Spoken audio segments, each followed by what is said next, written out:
श्री गणेशाय नमः। ओम श्री परमात्मने नमः।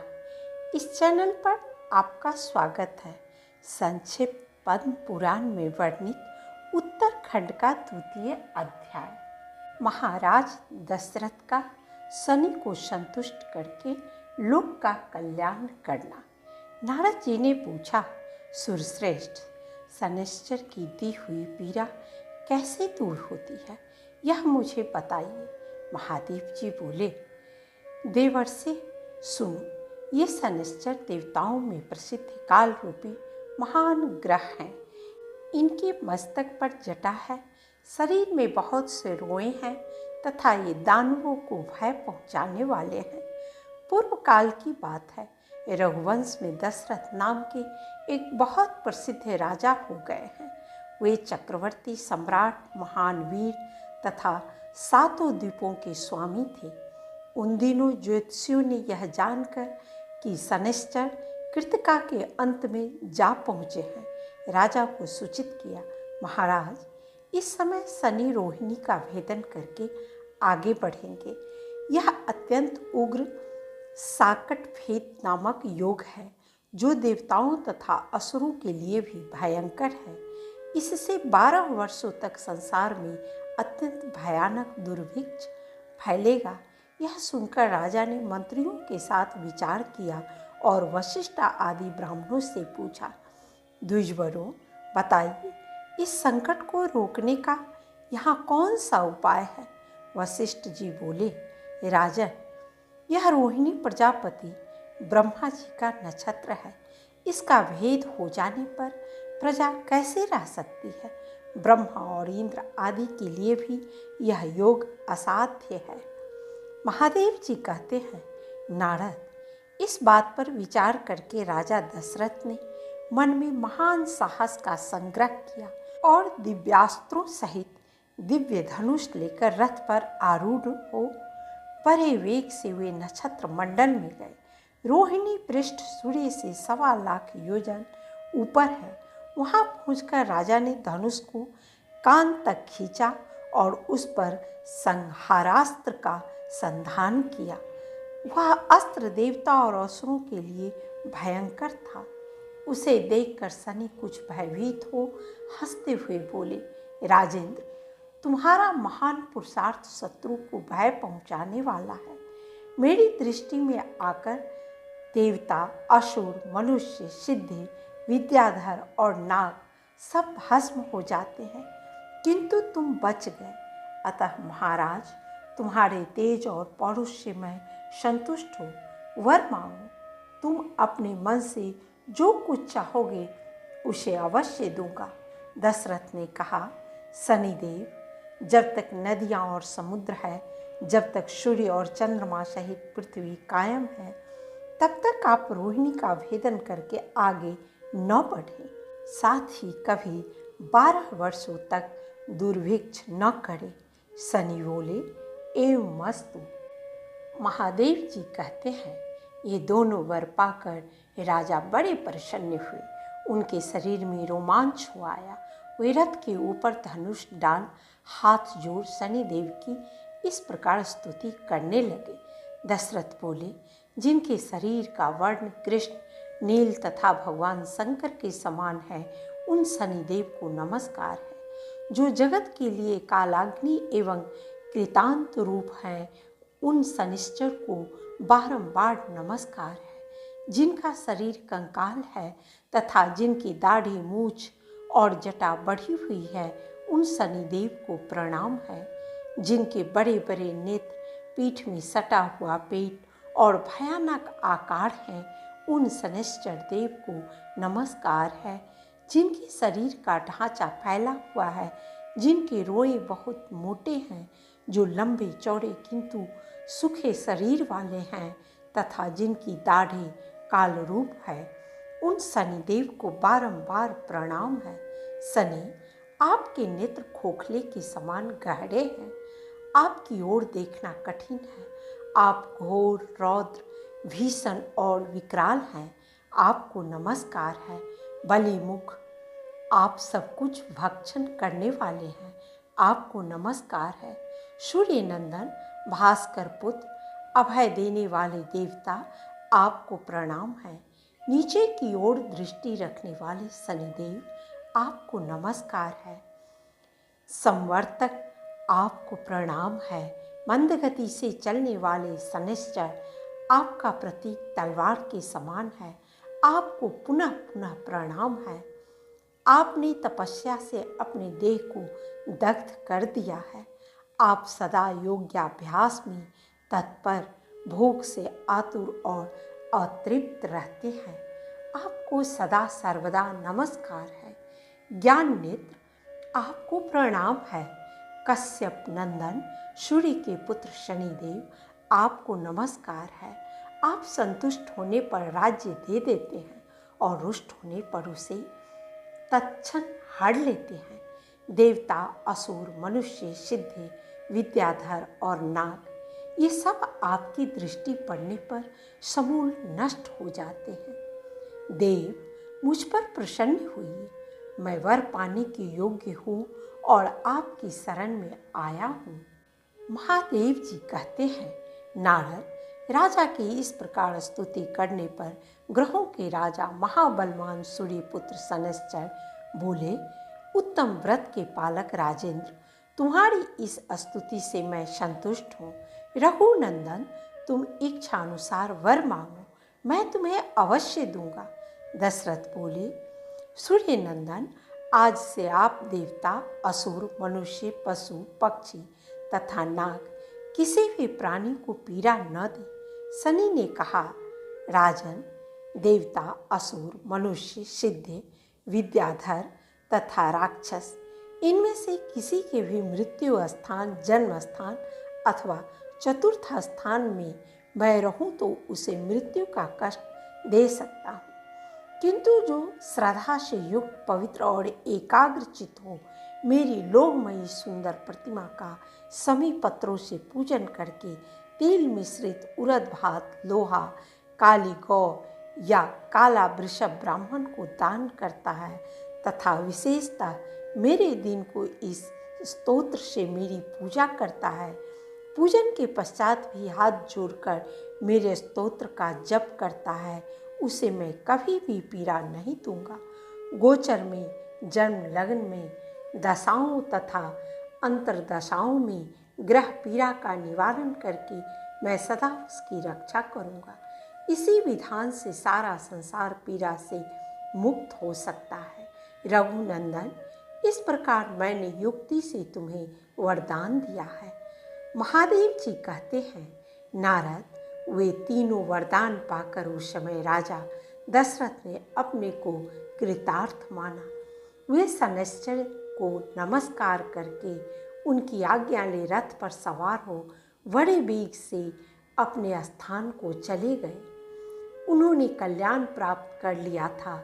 जो शनिवार को सवेरे उठकर इस स्तोत्र का पाठ करता है तथा पाठ होते समय जो श्रद्धापूर्वक इसे सुनता है, वह मनुष्य पाप से मुक्त हो स्वर्गलोक में प्रतिष्ठित होता है।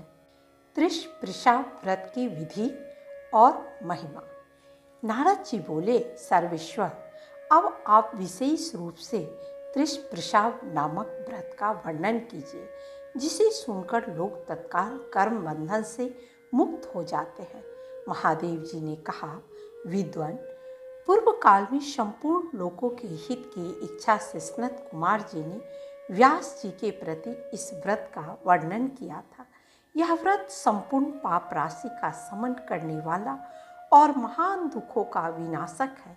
विप्र, त्रिशप्रिशा नामक महान व्रत संपूर्ण कामनाओं का दाता माना गया है, ब्राह्मणों के लिए जो मोक्षदायक भी है। महामुनि, जो प्रतिदिन त्रिशप्रिशा का नामोच्चारण करता है, उसके समस्त पापों का क्षय हो जाता है। देवाधिदेव भगवान ने मोक्ष प्राप्ति के लिए इस व्रत की सृष्टि की है, इसीलिए इसे वैष्णवी तिथि कहते हैं। इंद्रियों का निग्रह न होने से मन में स्थिरता नहीं आती। मन की यह अस्थिरता ही मोक्ष में बाधक है।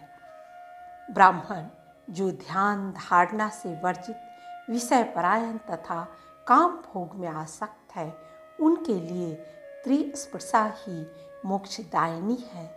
मुनि श्रेष्ठ, पूर्व काल में जब चक्रधारी श्री विष्णु के द्वारा क्षीर सागर का मंथन हो रहा था, उस समय चरणों में पड़े हुए देवताओं के मध्य में ब्रह्मा जी से मैंने ही इस व्रत का वर्णन किया था।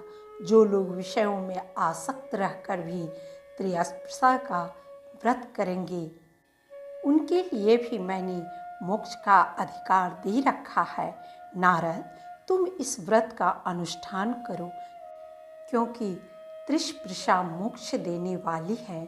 महामुनि, बड़े बड़े मुनियों के समुदाय ने इस व्रत का पालन किया है। यदि कार्तिक शुक्ल पक्ष में सोमवार या बुधवार से युक्त त्रिस्पर्शा एकादशी हो, वह करोड़ों पापों का नाश करने वाली है। विप्रवर और पापों की तो बात ही क्या है। त्रिस्पर्शा के व्रत से ब्रह्म हत्या आदि महापाप भी नष्ट हो जाते हैं। प्रयाग में मृत्यु होने से तथा द्वारका में श्री कृष्ण के निकट गौतमी में स्नान करने से शाश्वत मोक्ष प्राप्त होता है, परंतु त्रिस्पर्शा का उपवास करने से घर पर भी मुक्ति हो जाती है। इसलिए विप्रवर, नारद, तुम मोक्षदायिनी त्रिस्पर्शा के व्रत का अवश्य अनुष्ठान करो। विप्र, पूर्व काल में भगवान माधव ने प्राची सरस्वती के तट पर गंगा जी के प्रति कृपापूर्वक त्रिस्पर्शा व्रत का वर्णन किया था।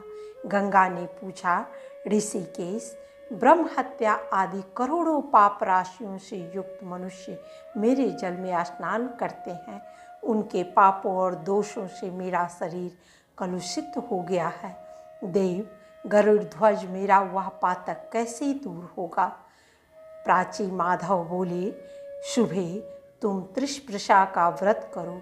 यह 100 करोड़ तीर्थों से भी अधिक महत्वशालिनी है।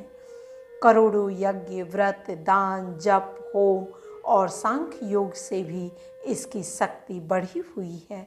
यह धर्म, अर्थ, काम और मोक्ष, इन चारों पुरुषार्थों को देने वाली है। नदियों में श्रेष्ठ गंगा त्रिस्पर्शा व्रत जिस किसी महीने में भी आए तथा वह शुक्ल पक्ष में हो या कृष्ण पक्ष में, उसका अनुष्ठान करना ही चाहिए। उसे करके तुम पाप से मुक्त हो जाओगे। जब एक ही दिन एकादशी, द्वादशी तथा रात्रि के अंतिम प्रहर में त्रयोदशी भी हो तो उसे त्रिस्पर्शा समझना चाहिए। उसमें दसवीं का योग्य नहीं होता।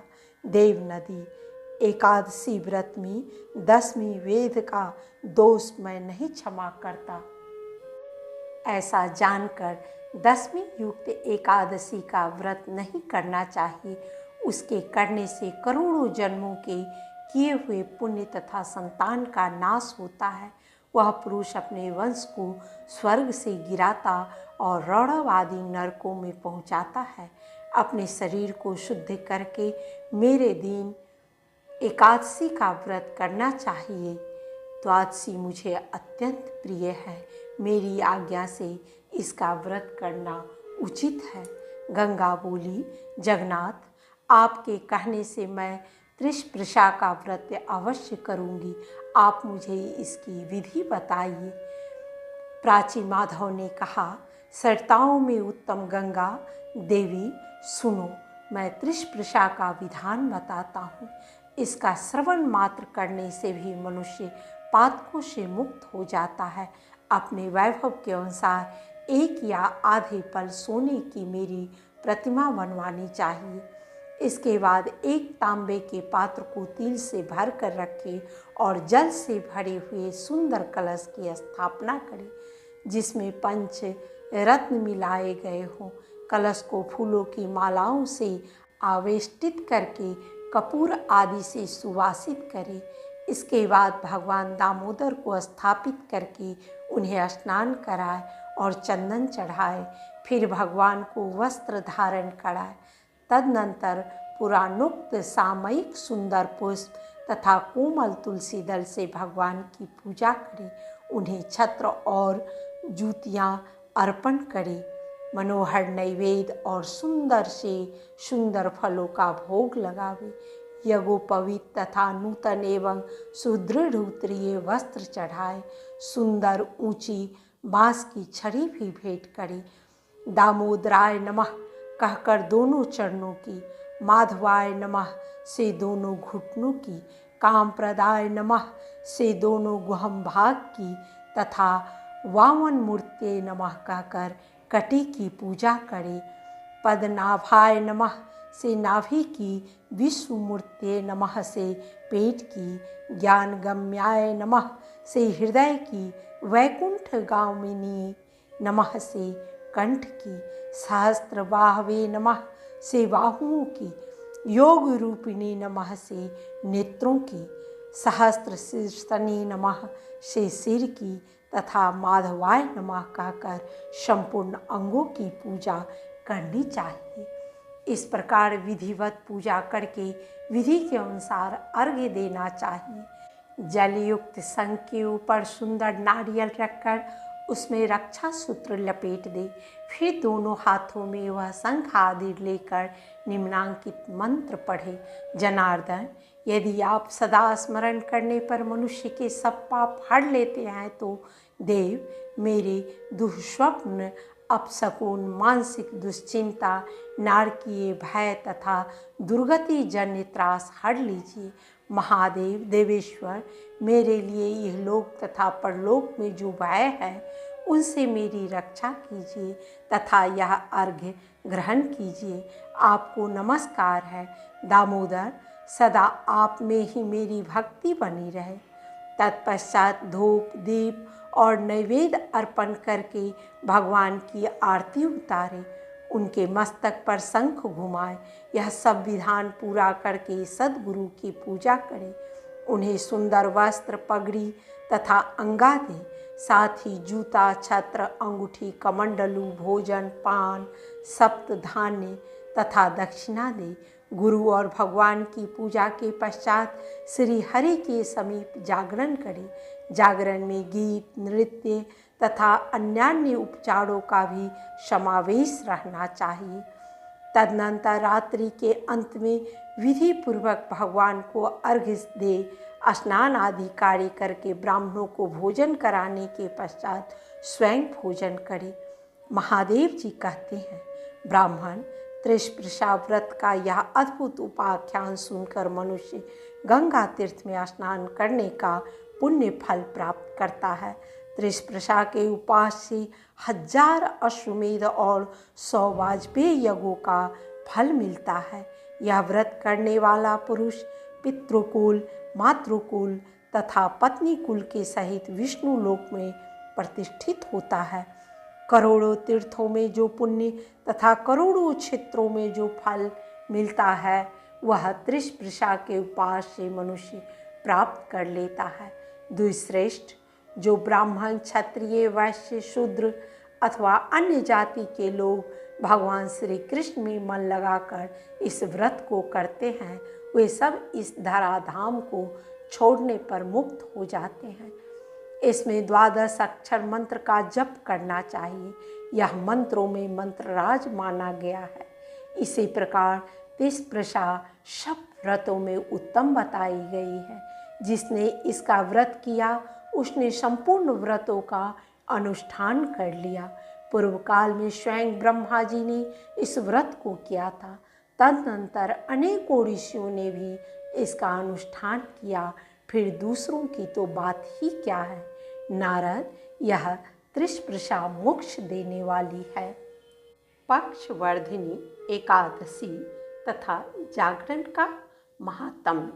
नारद जी ने पूछा, महादेव, पक्षवर्धिनी नाम वाली तिथि कैसी होती है जिसका व्रत करने से मनुष्य महान पाप से छुटकारा पा जाता है। श्री महादेव जी बोले, यदि अमावस्या अथवा पूर्णिमा 60 दंड की होकर दिन रात अविकल रूप से रहे और दूसरे दिन प्रतिपदा में भी उसका कुछ अंश चला गया हो तो वह पक्षवर्धिनी मानी जाती है। उस पक्ष की एकादशी का भी यही नाम है। वह 10,000 अश्वमेध यज्ञों के समान फल देने वाली होती है। अब उस दिन की जाने वाली पूजा विधि का वर्णन करता हूँ, जिससे भगवान लक्ष्मीपति को संतोष प्राप्त होता है। सबसे पहले जल से भरे हुए कलश की स्थापना करनी चाहिए। कलश नवीन हो, फूटा टूटा न हो और चंदन से चर्चित किया गया हो। उसके भीतर पंचरत्न डाले गए हों तथा वह कलश फूल की मालाओं से आवृत हो। उसके ऊपर एक तांबे का पात्र रखकर उसमें गेहूं भर देना चाहिए। उस पात्र में भगवान की स्वर्णमय विग्रह की स्थापना करें। जिस मास में पक्षवर्धनी तिथि पड़ी हो, उसी का नाम भगवत विग्रह का भी नाम समझना चाहिए। जगत के स्वामी देवेश्वर जगन्नाथ का स्वरूप अत्यंत मनोहर बनवाना चाहिए। फिर विधि पूर्वक पंचामृत से भगवान को नहलाना तथा कुमकुम, अगरजा और चंदन से अनुलेप करना चाहिए। फिर तो वस्त्र अर्पण करनी चाहिए। उनके साथ छत्र और जूते भी हों। इसके बाद कलश पर विराजमान देवेश्वर श्री हरि की पूजा आरंभ करें। पद्मनाभाय नमः कहकर दोनों चरणों की विश्वमूर्ते नमः बोलकर दोनों घुटनों की ज्ञान गम्याय नमः से दोनों जांघों की ज्ञान प्रद्याय नमः से कटिभाग की विश्वनाथाय नमः से उदर की श्रीधराय नमः से हृदय की कौस्तुभ कंठाय नमः से कंठ की छत्रांतकारिणी नमः से दोनों बाहों की व्योमूर्धनि नमः से ललाट की तथा सर्वरूपिणी नमः से सिर की पूजा करनी चाहिए। इसी प्रकार भिन्न भिन्न अस्त्रों का भी उनके नाम मंत्र द्वारा पूजन करना उचित है। अंत में दिव्य रूपिणी नमः कहकर भगवान के संपूर्ण अंगों की पूजा करनी चाहिए। इस तरह विधिवत पूजन करके विद्वान पुरुष सुंदर नारियल के द्वारा चक्रधारी देव श्री हरि को अर्घ्य प्रदान करें। इस अर्घ्यदान से ही व्रत पूर्ण होता है। अर्घ्यदान का मंत्र इस प्रकार है: जगदीश्वर, मैं संसार सागर में डूब रहा हूँ, मेरा उद्धार कीजिए। आप संपूर्ण लोकों के ईश्वर तथा साक्षात जगतपति परमेश्वर हैं। पद्मनाभ, आपको नमस्कार है, मेरा दिया हुआ अर्घ्य स्वीकार कीजिए। तत्पश्चात भगवान केशव को भक्तिपूर्वक भांति भांति के नैवेद्य अर्पण करें, जो मन को अत्यंत प्रिय लगने वाले और मधुर आदि छहों रसों से युक्त हो।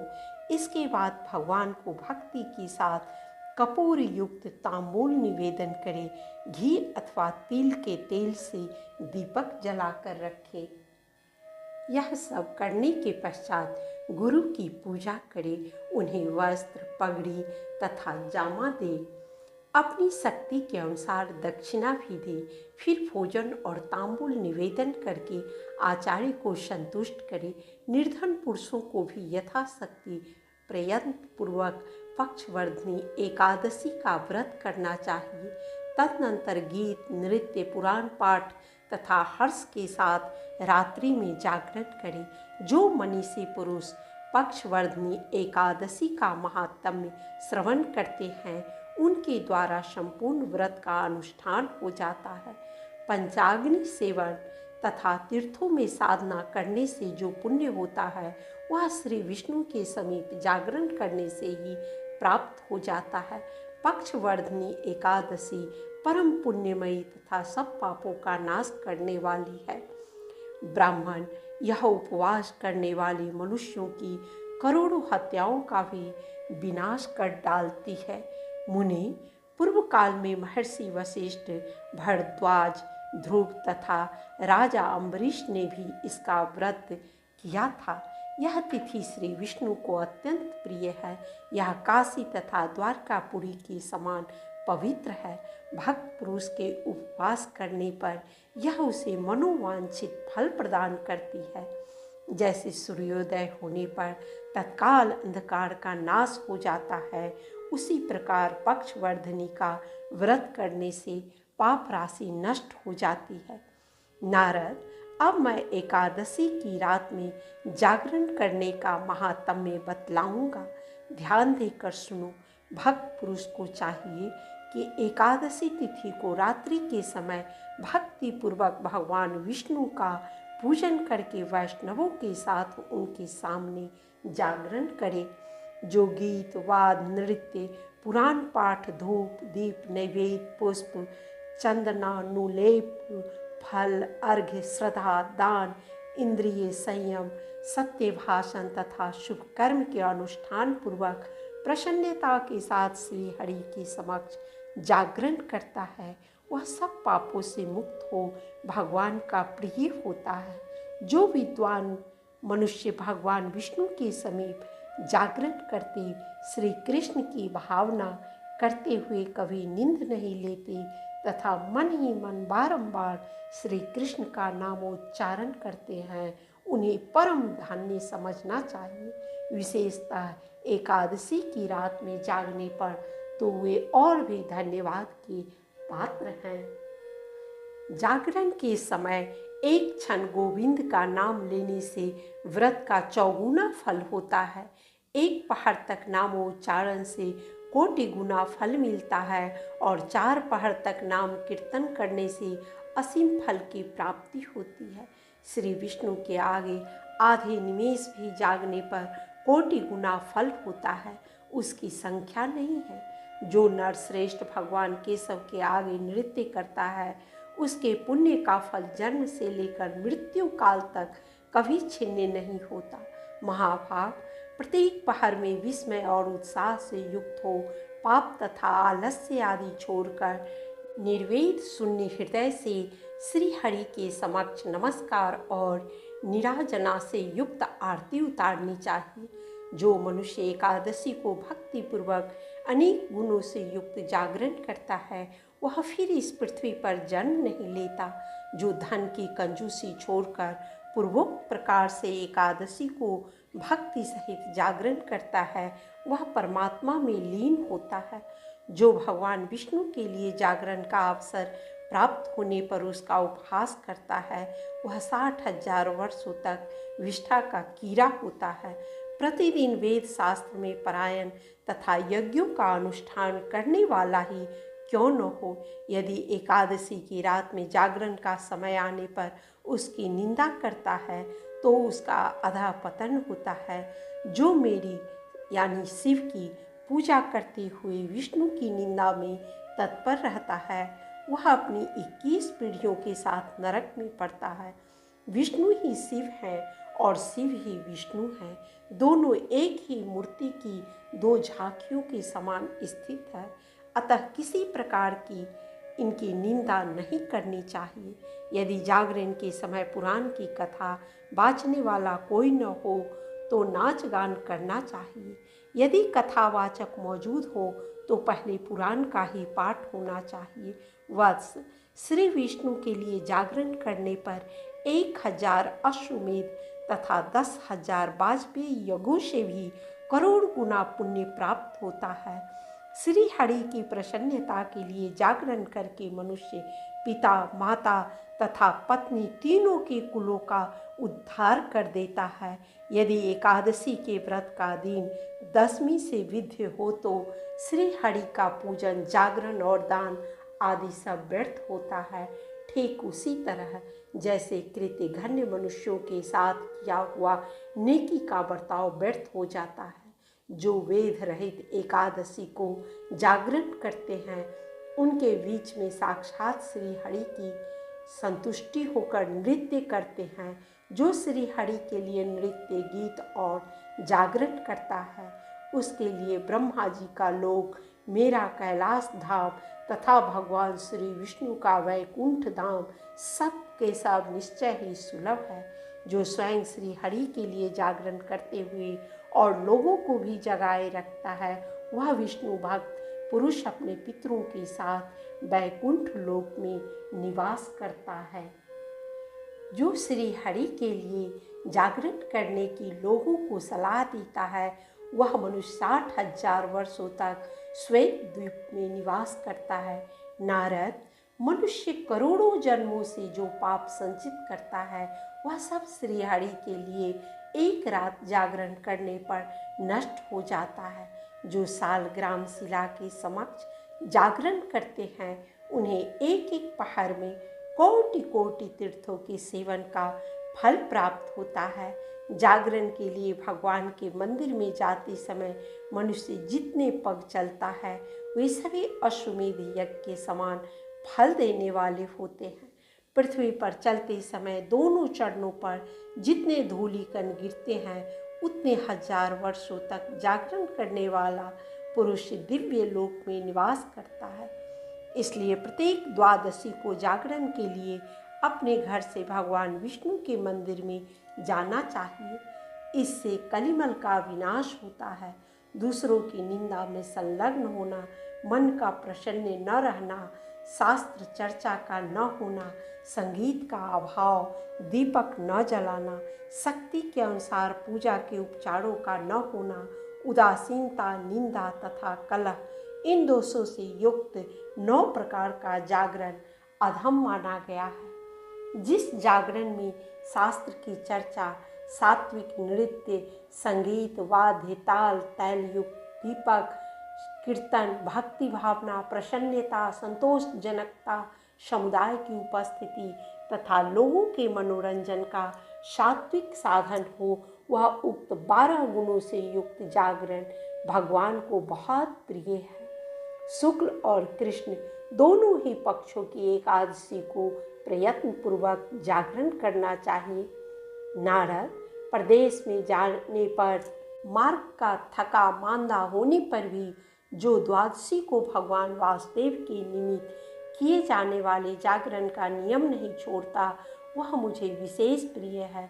जो एकादशी के दिन भोजन कर लेता है उसे पशु से भी गया बीता समझना चाहिए। वह न तो शिव का उपासक है, न सूर्य का, न देवी का भक्त है और न गणेश जी का। जो एकादशी को जागरण करते हैं उनका बाहर भीतर यदि करोड़ों पापों से घिरा हो तो वे भी मुक्त हो जाते हैं। वेद रहित द्वादशी का व्रत और श्री विष्णु के लिए किया जाने वाला जागरण यमदूतों का मान मर्दन करने वाला है। मुनि श्रेष्ठ, एकादशी को जागरण करने वाला मनुष्य अवश्य मुक्त हो जाते हैं। जो रात को भगवान वासुदेव के समक्ष जागरण में प्रवृत्त होने पर प्रसन्नचित्त हो ताली बजाते हुए नृत्य करता, नाना प्रकार के कौतुक दिखाते हुए मुख से गीत गाता, वैष्णव जनों का मनोरंजन करते हुए श्री कृष्ण चरित्र का पाठ करता, रोमांचित होकर मुख से बाजा बजाता तथा स्वेच्छानुसार धार्मिक आलाप करते हुए भांति भांति के नृत्य का प्रदर्शन करता है, वह भगवान का प्रिय है।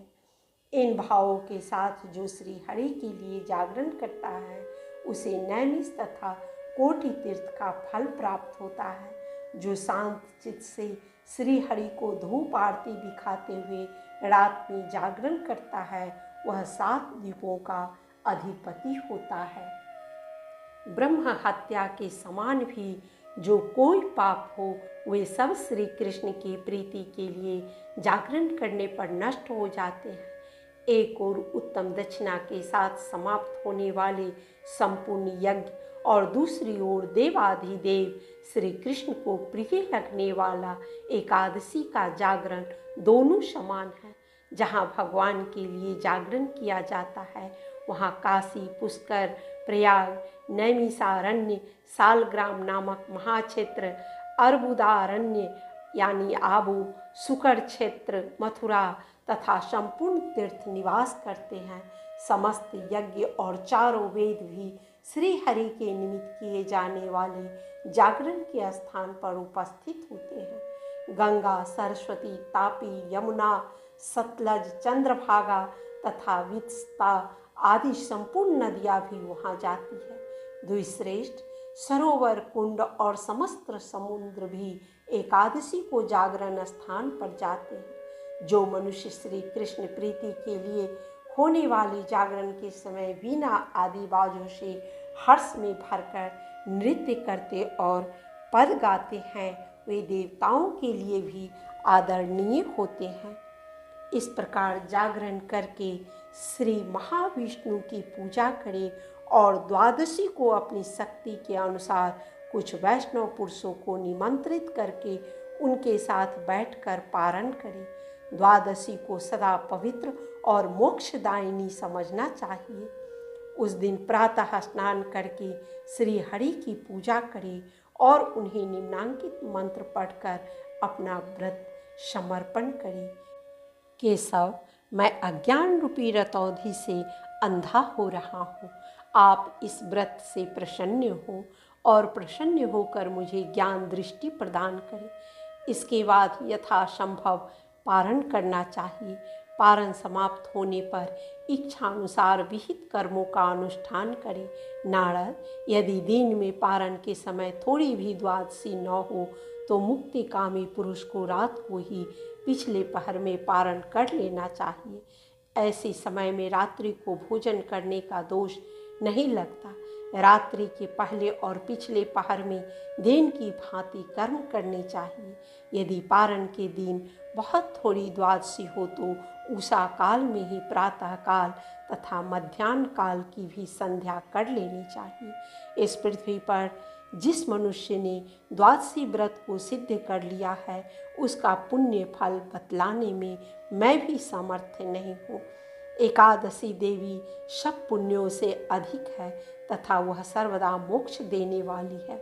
यह द्वादशी नामक व्रत महान पुण्यदायक है। जो इसका साधन कर लेते हैं वे महापुरुष समस्त कामनाओं को प्राप्त कर लेते हैं।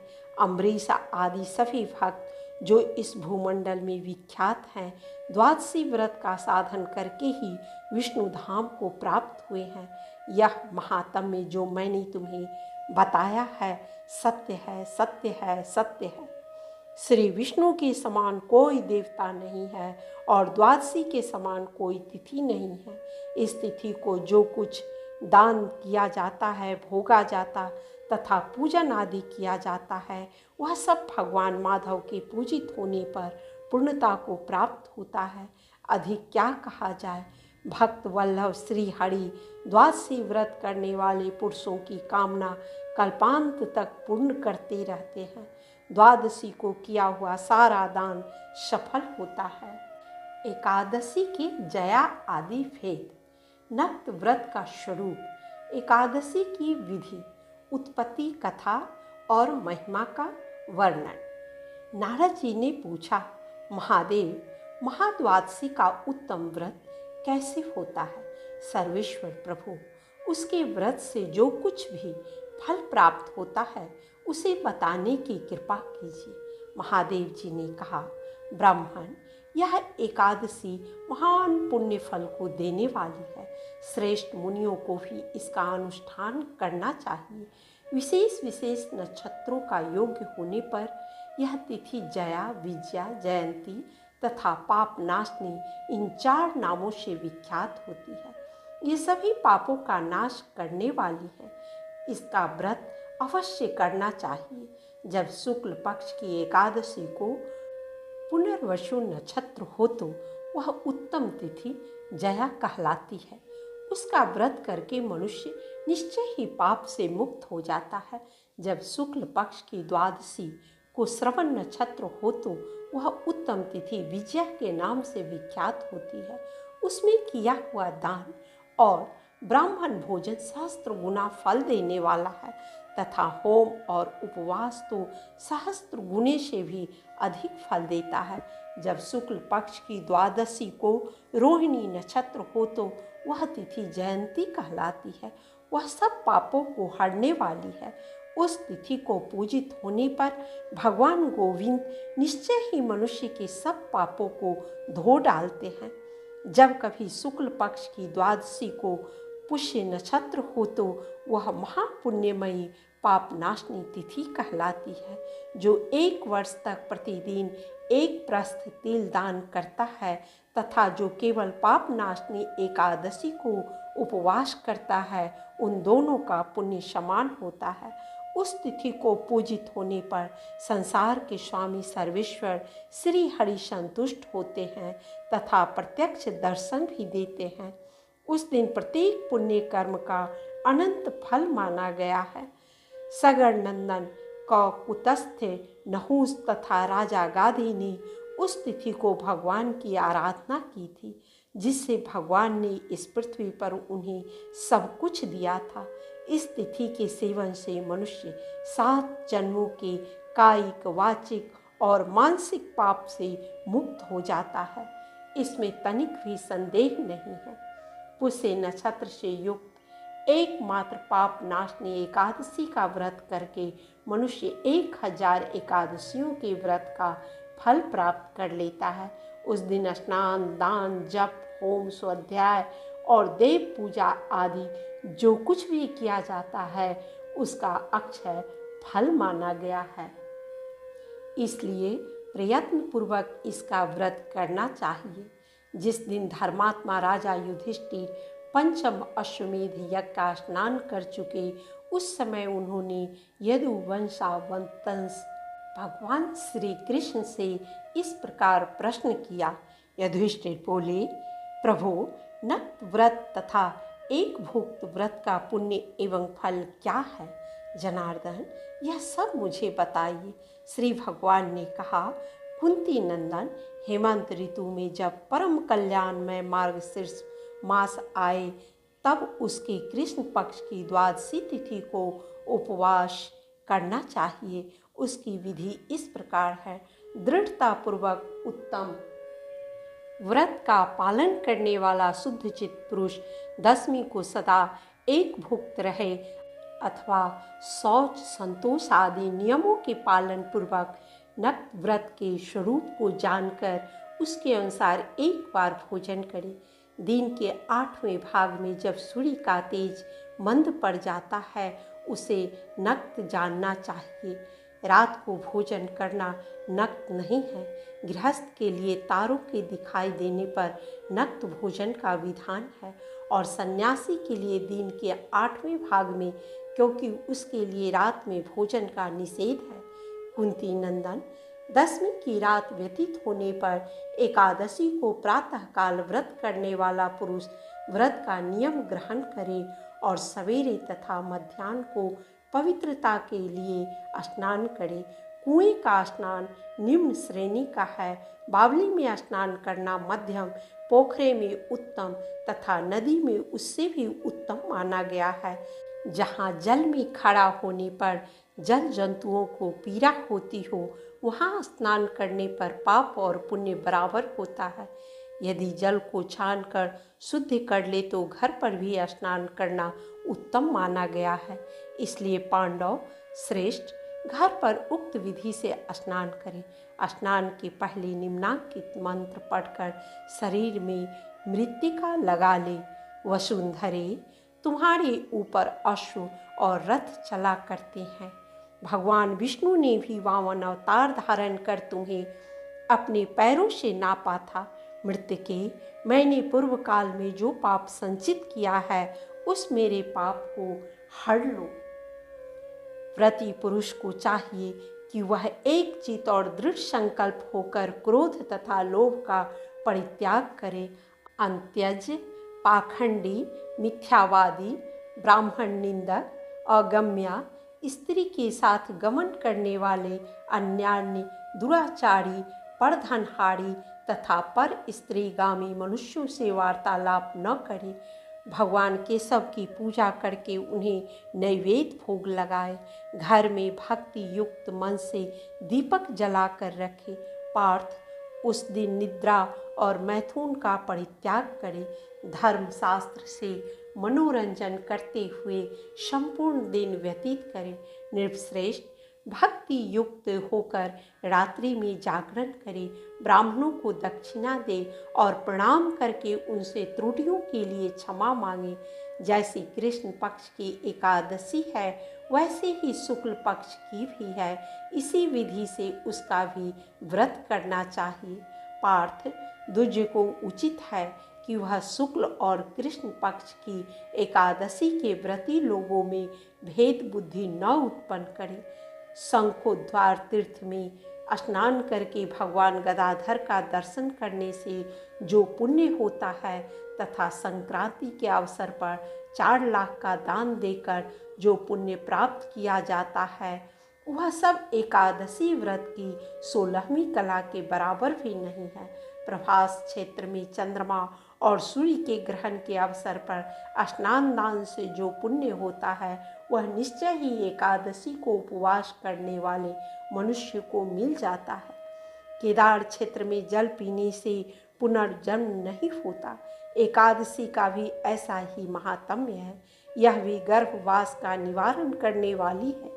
पृथ्वी पर अश्वमेध यज्ञ का जो फल होता है उससे 100 गुना अधिक फल एकादशी व्रत करने वाले को मिलता है। जिसके घर में तपस्वी एवं श्रेष्ठ ब्राह्मण भोजन करते हैं उसको जिस फल की प्राप्ति होती है वह एकादशी व्रत करने वाले को भी अवश्य मिलता है। वेदांगों के पारगामी विद्वान ब्राह्मणों को सहस्त्र गोदान करने से जो पुण्य होता है उसे 100 गुना पुण्य एकादशी व्रत करने वाले को प्राप्त होता है। इस प्रकार व्रती को वह पुण्य प्राप्त होता है जो देवताओं के लिए भी दुर्लभ है। रात को भोजन कर लेने पर उससे आधा पुण्य प्राप्त होता है तथा दिन में एक बार भोजन करने से देहधारियों को नक्त भोजन का आधा फल मिलता है। जीव जब तक भगवान विष्णु के प्रिय दिवस एकादशी को उपवास नहीं करता तभी तक तीर्थ दान और नियम अपने महत्व की गर्जना करते हैं। इसलिए पांडव श्रेष्ठ तुम इस व्रत का अनुष्ठान करो। कुंती नंदन यह गोपनीय एवं उत्तम व्रत है जिसका मैंने तुमसे वर्णन किया है। हजारों यज्ञों का अनुष्ठान भी एकादशी व्रत की तुलना नहीं कर सकता। युधिष्ठिर ने पूछा, भगवान पुण्यमयी एकादशी तिथि कैसे उत्पन्न हुई, इस संसार में क्यों पवित्र मानी गई है तथा देवताओं को कैसे प्रिय हुई। श्री भगवान बोले, कुंती नंदन प्राचीन समय की बात है। सतयुग में मूढ़ नामक दानव रहता था। वह बड़ा ही अद्भुत अत्यंत रौद्र तथा संपूर्ण देवताओं के लिए भयंकर था। उस काल रूपधारी दुरात्मा महाशूर ने इंद्र को भी जीत लिया था। संपूर्ण देवता उससे परास्त होकर स्वर्ग से निकाले जा चुके थे और संकित तथा भयभीत होकर पृथ्वी पर विचरा करते थे। एक दिन सब देवता महादेव जी के पास गए। वहाँ इंद्र ने भगवान शिव के आगे सारा हाल कह सुनाया। इंद्र बोले, महेश्वर ये देवता स्वर्ग लोक से भ्रष्ट होकर पृथ्वी पर विचर रहे हैं। मनुष्यों में रहकर इनकी शोभा नहीं होती। देव कोई उपाय बतलाइए, देवता किसका सहारा ले। महादेव जी ने कहा, देवराज जहाँ सबको शरण देने वाले, सबकी रक्षा में तत्पर रहने वाले जगत के स्वामी भगवान गरुड़ ध्वज विराजमान है, वहाँ जाओ, वे तुम लोग की रक्षा करेंगे। भगवान श्री कृष्ण कहते हैं, युधिष्ठिर महादेव जी की बात सुनकर परम बुद्धिमान देवराज इंद्र संपूर्ण देवताओं के साथ वहाँ गए। भगवान गदाधर क्षीर सागर के जल में सो रहे थे। उनका दर्शन करके इंद्र के हाथ जोड़कर स्तुति आरंभ की। इंद्र बोले, देव देवेश्वर आपको नमस्कार है। देवता और दानव दोनों ही आपकी वंदना करते हैं। पुंडरीकाक्ष आप दैत्यों के शत्रु हैं। मधुसूदन हम लोगों की रक्षा कीजिए। जगन्नाथ संपूर्ण देवता मूढ़ नामक दानव से भयभीत होकर आपकी शरण में आए हैं। भक्त वत्सल हमें बचाइए। देव देवेश्वर हमें बचाइए। जनार्दन हमारी रक्षा कीजिए, रक्षा कीजिए। दानवों का विनाश करने वाले कमल नयन हमारी रक्षा कीजिए।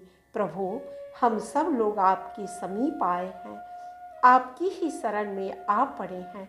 भगवान शरण में आए हुए देवताओं की सहायता कीजिए। देव आप ही पति, आप ही मति, आप ही कर्ता और आप ही कारण हैं।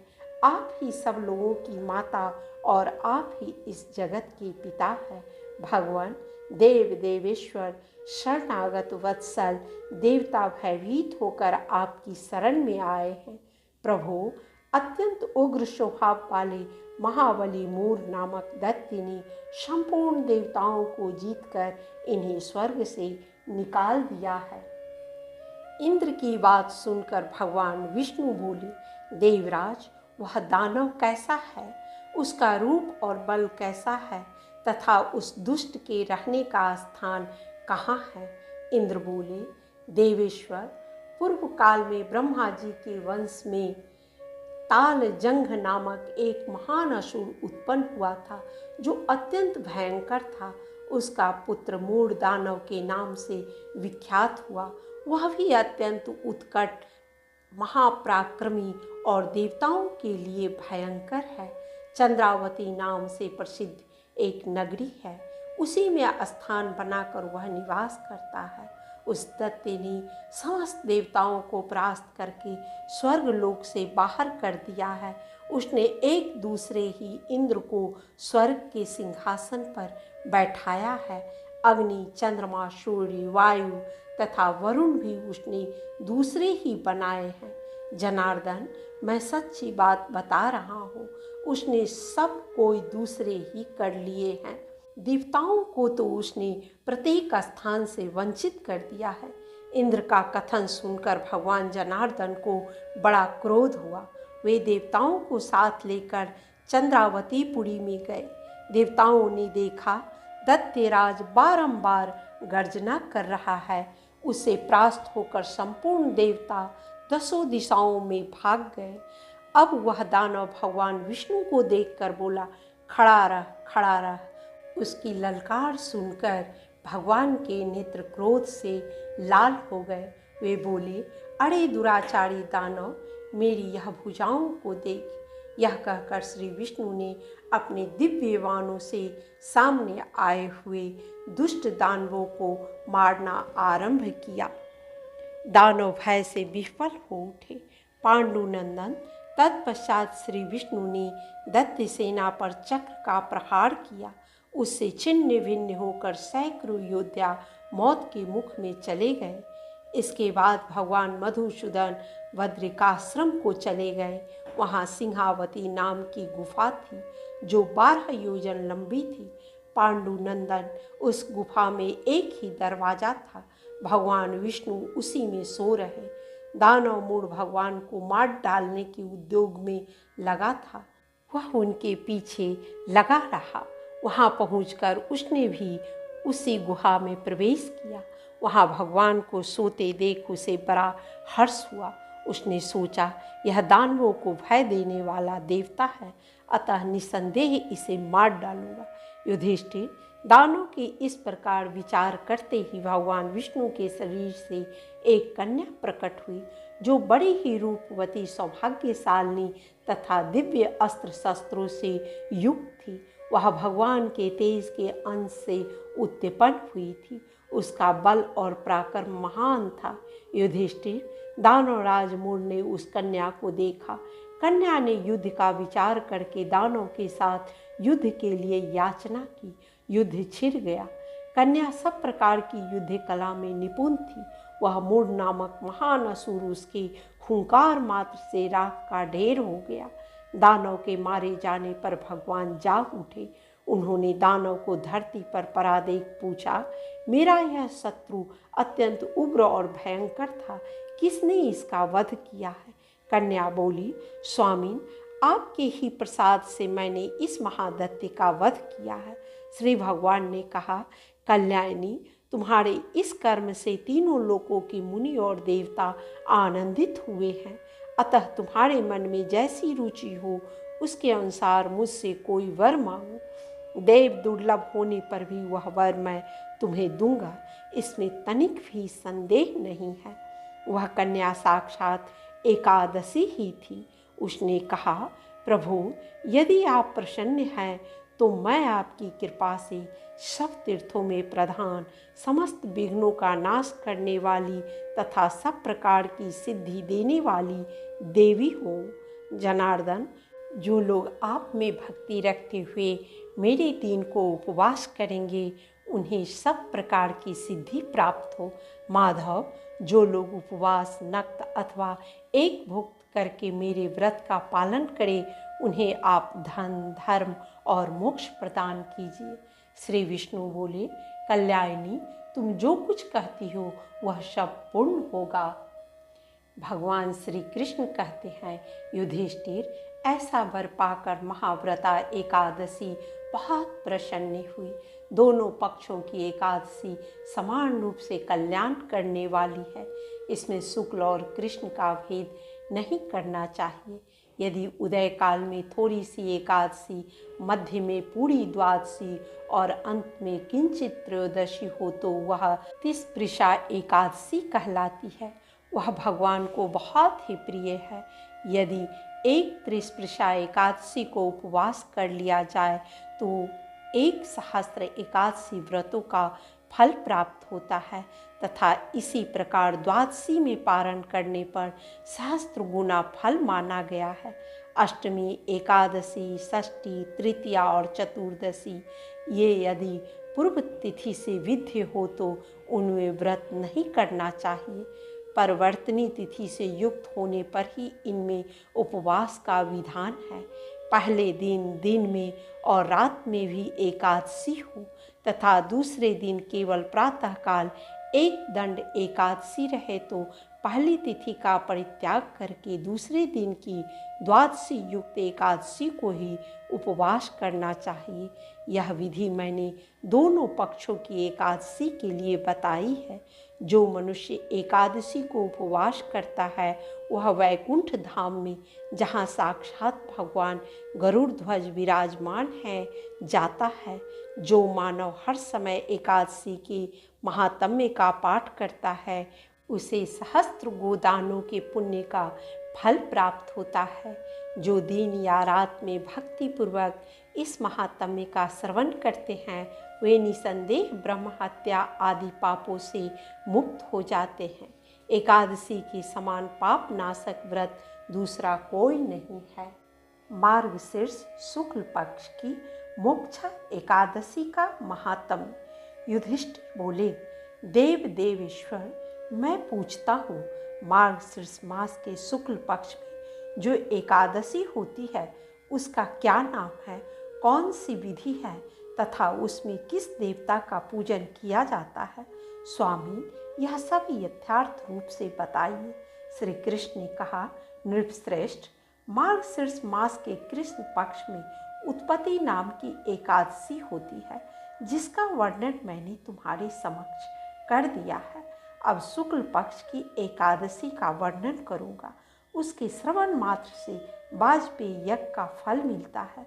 उसका नाम है मोक्षा। एकादशी जो सब पापों का अपहरण करने वाली है। राजन, उस दिन यत्न पूर्वक तुलसी की मंजरी तथा धूप दीपादि से भगवान दामोदर का पूजन करना चाहिए। पूर्वोक्त विधि से ही दशमी और एकादशी के नियम का पालन करना उचित है। मोक्षा एकादशी बड़े बड़े पातकों का नाश करने वाली है। उस दिन रात्रि में मेरी प्रसन्नता के लिए नृत्य, गीत और स्तुति के द्वारा जागरण करना चाहिए। जिसके पितर पापवश नीच योनि में पड़े हों वे इसका पुण्य दान करने से मोक्ष को प्राप्त होते हैं। इसमें तनिक भी संदेह नहीं है। पूर्व काल की बात है। वैष्णवों से विभूषित परम रमणीय चंपक नगर में बैखानस नामक राजा रहते थे। वे अपनी प्रजा का पुत्र की भांति पालन करते थे। इस प्रकार राज्य करते हुए राजा ने एक दिन रात को स्वप्न में अपने पितरों को नीच योनि में पड़ा हुआ देखा। उन सबको इस अवस्था में देखकर राजा के मन में बड़ा विस्मय हुआ और प्रातःकाल ब्राह्मणों से उन्होंने उस स्वप्न का सारा हाल का सुनाया। राजा बोले, ब्राह्मणों, मैंने अपने पितरों को नरक में गिरा देखा है। वे बारंबार रोते हुए मुझसे यूं कह रहे थे कि तुम हमारे तनुज हो, इसलिए इस नरक समुद्र से हम लोगों का उद्धार करो। द्विजवरों, इस रूप से मुझे पितरों के दर्शन हुए हैं। इससे मुझे चैन नहीं मिलता। क्या करूं, कहाँ जाऊं? मेरा हृदय रुधा जा रहा है। द्विजोत मोह, वह व्रत, वह तप और वह योग जिससे मेरे पूर्वज तत्काल नरक से छुटकारा पा जाए, बताने की कृपा करें। मुझ बलवान एवं साहसी पुत्र के जीते जी मेरे माता पिता घोर नरक में पड़े हुए हैं, अतः ऐसे पुत्र से क्या लाभ है? ब्राह्मण बोले, राजन, यहाँ से निकट ही पर्वत मुनि का महान आश्रम है। वे भूत और भविष्य के भी ज्ञाता है।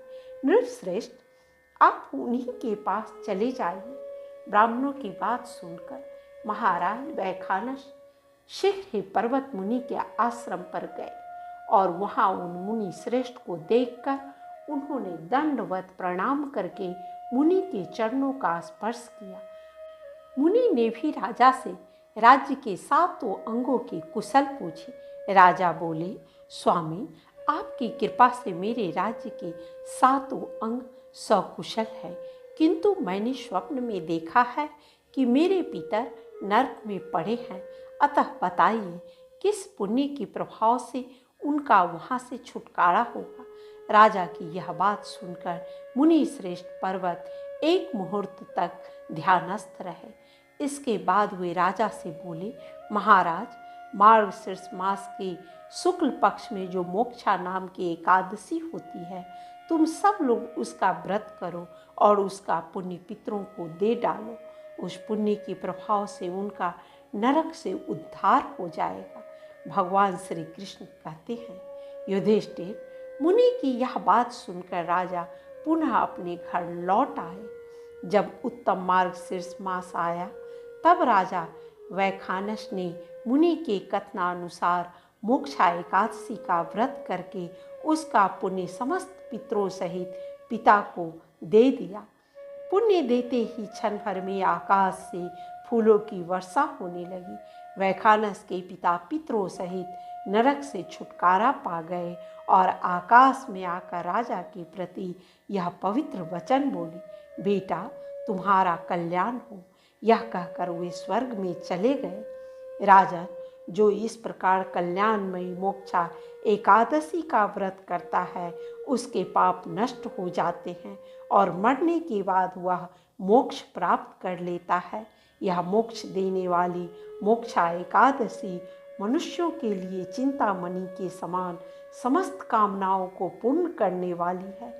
इस महात्म्य के पढ़ने और सुनने से वाजपेयी यज्ञ का फल मिलता है। पौष मास की सफला और पुत्रदा नामक एकादशी का महात्म्य। युधिष्ठिर ने पूछा, स्वामी, पौष मास के कृष्ण पक्ष में जो एकादशी होती है, उसका क्या नाम है, उसकी क्या विधि है तथा उसमें किस देवता की पूजा की जाती है, यह बताइए। भगवान श्री कृष्ण ने कहा, राजेंद्र, बतलाता हूँ, सुनो। बड़ी बड़ी दक्षिणा वाले यज्ञों से भी मुझे उतना संतोष नहीं होता जितना एकादशी व्रत के अनुष्ठान से होता है। इसलिए सर्वथा प्रयत्न करके एकादशी का व्रत करना चाहिए। पौष मास के कृष्ण पक्ष में सफला नाम की एकादशी होती है। उस दिन पूर्वोक्त विधान से ही विधि पूर्वक भगवान नारायण की पूजा करनी चाहिए। एकादशी कल्याण करने वाली है, अतः इसका व्रत अवश्य करना चाहिए। जैसे नागों में शेषनाग, पक्षियों में गरुड़, देवताओं में श्री विष्णु तथा मनुष्यों में ब्राह्मण श्रेष्ठ है, उसी प्रकार संपूर्ण व्रतों में एकादशी तिथि श्रेष्ठ है। राजन, सफला एकादशी को नाम मंत्रों का उच्चारण करके फलों के द्वारा श्री हरि का पूजन करें। नारियल के फल, सुपारी, विजौड़ा नींबू, जमीरा नींबू, अनार, सुंदर आंवला, लौंग, बेर तथा विशेषता आम के फलों से देव देवेश्वर श्री हरि की पूजा करनी चाहिए। इसी प्रकार धूप दीप से भी भगवान की अर्चना करें। सफला एकादशी को विशेष रूप से दीपदान करने का विधान है। रात को वैष्णव पुरुषों के साथ जागरण करना चाहिए। जागरण करने वाले को जिस फल की प्राप्ति होती है वह हजारों वर्ष तपस्या करने से भी नहीं मिलता। नृपश्रेष्ठ, अब सफला एकादशी की शुभ कारणी कथा सुनो। चंपावती नाम से विख्यात एक पुरी है जो कभी राजा माहिष्मत की राजधानी थी। राजश्री माहिष्मत के 5 पुत्र थे। उनमें जो ज्येष्ठ था वह सदा पाप कर्म में ही लगा रहता था, पर स्त्रीगामी और वेश्यासक्त था। उसने पिता के धन को पाप कर्म में ही खर्च किया। वह सदा दुराचार परायण तथा ब्राह्मणों का निंदक था। वैष्णवों और देवताओं की भी हमेशा निंदा किया करता था। अपने पुत्र को ऐसा पापाचारी देखकर राजा माहिष्मती ने राजकुमारों में उसका नाम लुम्भक रख दिया। फिर पिता और भाइयों ने मिलकर उसे राज्य से बाहर निकाल दिया। लुम्भक उस नगर से निकलकर गहन वन में चला गया। वहीं रहकर उस पापी ने प्रायः समूचे नगर का धन लूट लिया। एक दिन जब वह चोरी करने के लिए नगर में आया तो रात में पहरा देने वाले सिपाहियों ने उसे पकड़ लिया, किंतु जब उसने अपने को राजा माहिष्मती का पुत्र बतलाया तो सिपाहियों ने उसे छोड़ दिया। फिर वह पापी वन में लौट आया और प्रतिदिन मांस तथा वृक्षों के फल खाकर जीवन निर्वाह करने लगा। उस दुष्ट का विश्राम स्थल पीपल वृक्ष के निकट था। वहाँ बहुत वर्षों का पुराना पीपल का वृक्ष था। उस वन में वह वृक्ष एक महान देवता माना जाता था। पाप बुद्धि लुम्भक वहीं निवास करता था। बहुत दिनों के पश्चात एक दिन किसी संचित पुण्य के प्रभाव से उसके द्वारा एकादशी के व्रत का पालन हो गया। पौष मास में कृष्ण पक्ष की 10वीं के दिन पापिष्ठ लुम्भक ने वृक्षों के फल खाए और वस्त्रहीन होने के कारण रात भर जाड़े का कष्ट भोगा। उस समय न तो उसे नींद आई और न आराम ही मिला। वह निष्प्राण सा हो रहा था। सूर्योदय होने पर भी उस पापी को होश नहीं हुआ। सफला एकादशी के दिन भी लुम्भक बेहोश पड़ा रहा। दोपहर होने पर उसे चेतना प्राप्त हुई। फिर इधर उधर दृष्टि डालकर वह आसन से उठा और लंगड़े की भांति पैरों से बार बार लड़खड़ाता हुआ वन के भीतर गया। वह भूख से दुर्बल और पीड़ित हो रहा था। राजन, उस समय लुम्भक बहुत से फल लेकर जो ही विश्राम स्थान पर लौटा तो ही सूर्यदेव अस्त हो गए। तब उसने वृक्ष की जड़ में बहुत से फल निवेदन करते हुए कहा, इन फलों से लक्ष्मीपति भगवान विष्णु संतुष्ट हो। यूं कहकर लुम्भक ने रात भर नींद नहीं ली थी। इस प्रकार अनायास ही उसने इस व्रत का पालन कर लिया। उस समय सहसा आकाशवाणी हुई, राजकुमार, तुम सफला एकादशी के प्रसाद से राज्य और पुत्र प्राप्त करोगे।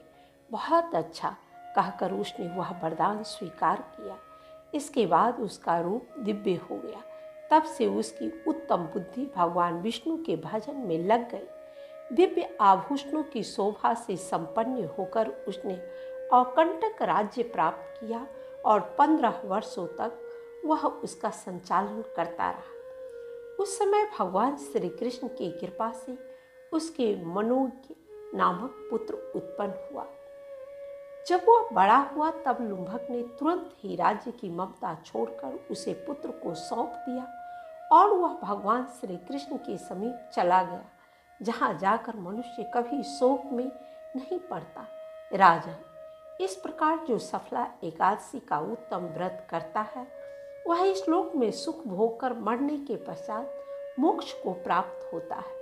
संसार में वे मनुष्य धन्य हैं जो सफला एकादशी के व्रत में लगे रहते हैं, उन्हीं का जन्म सफल है। महाराज, इसकी महिमा को पढ़ने, सुनने तथा उसके अनुसार आचरण करने से मनुष्य राजसूय यज्ञ का फल पाता है।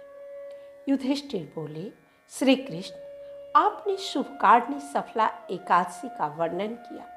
अब कृपा करके शुक्ल पक्ष की एकादशी का महत्व बतलाइए। उसका क्या नाम है, कौन सी विधि है तथा उसमें किस देवता का पूजन किया जाता है। भगवान श्री कृष्ण ने कहा, राजन, पौष के शुक्ल पक्ष की जो एकादशी है उसे बतलाता हूँ, सुनो। महाराज, संसार के हित की इच्छा से मैं इसका वर्णन करता हूँ। राजन, पूर्वोक्त विधि से ही यत्न पूर्वक इसका व्रत करना चाहिए। इसका नाम पुत्रदा है। यह सब पापों को हरने वाली उत्तम तिथि है। समस्त कामनाओं तथा सिद्धियों के दाता भगवान नारायण इस तिथि के अधिदेवता हैं। चराचर प्राणियों सहित समस्त लोकी में इससे बढ़कर दूसरा कोई तिथि नहीं है। पूर्व काल की बात है। भद्रावतीपुरी में राजा सुकेतुमान राज्य करते थे। उनकी रानी का नाम चंपा था।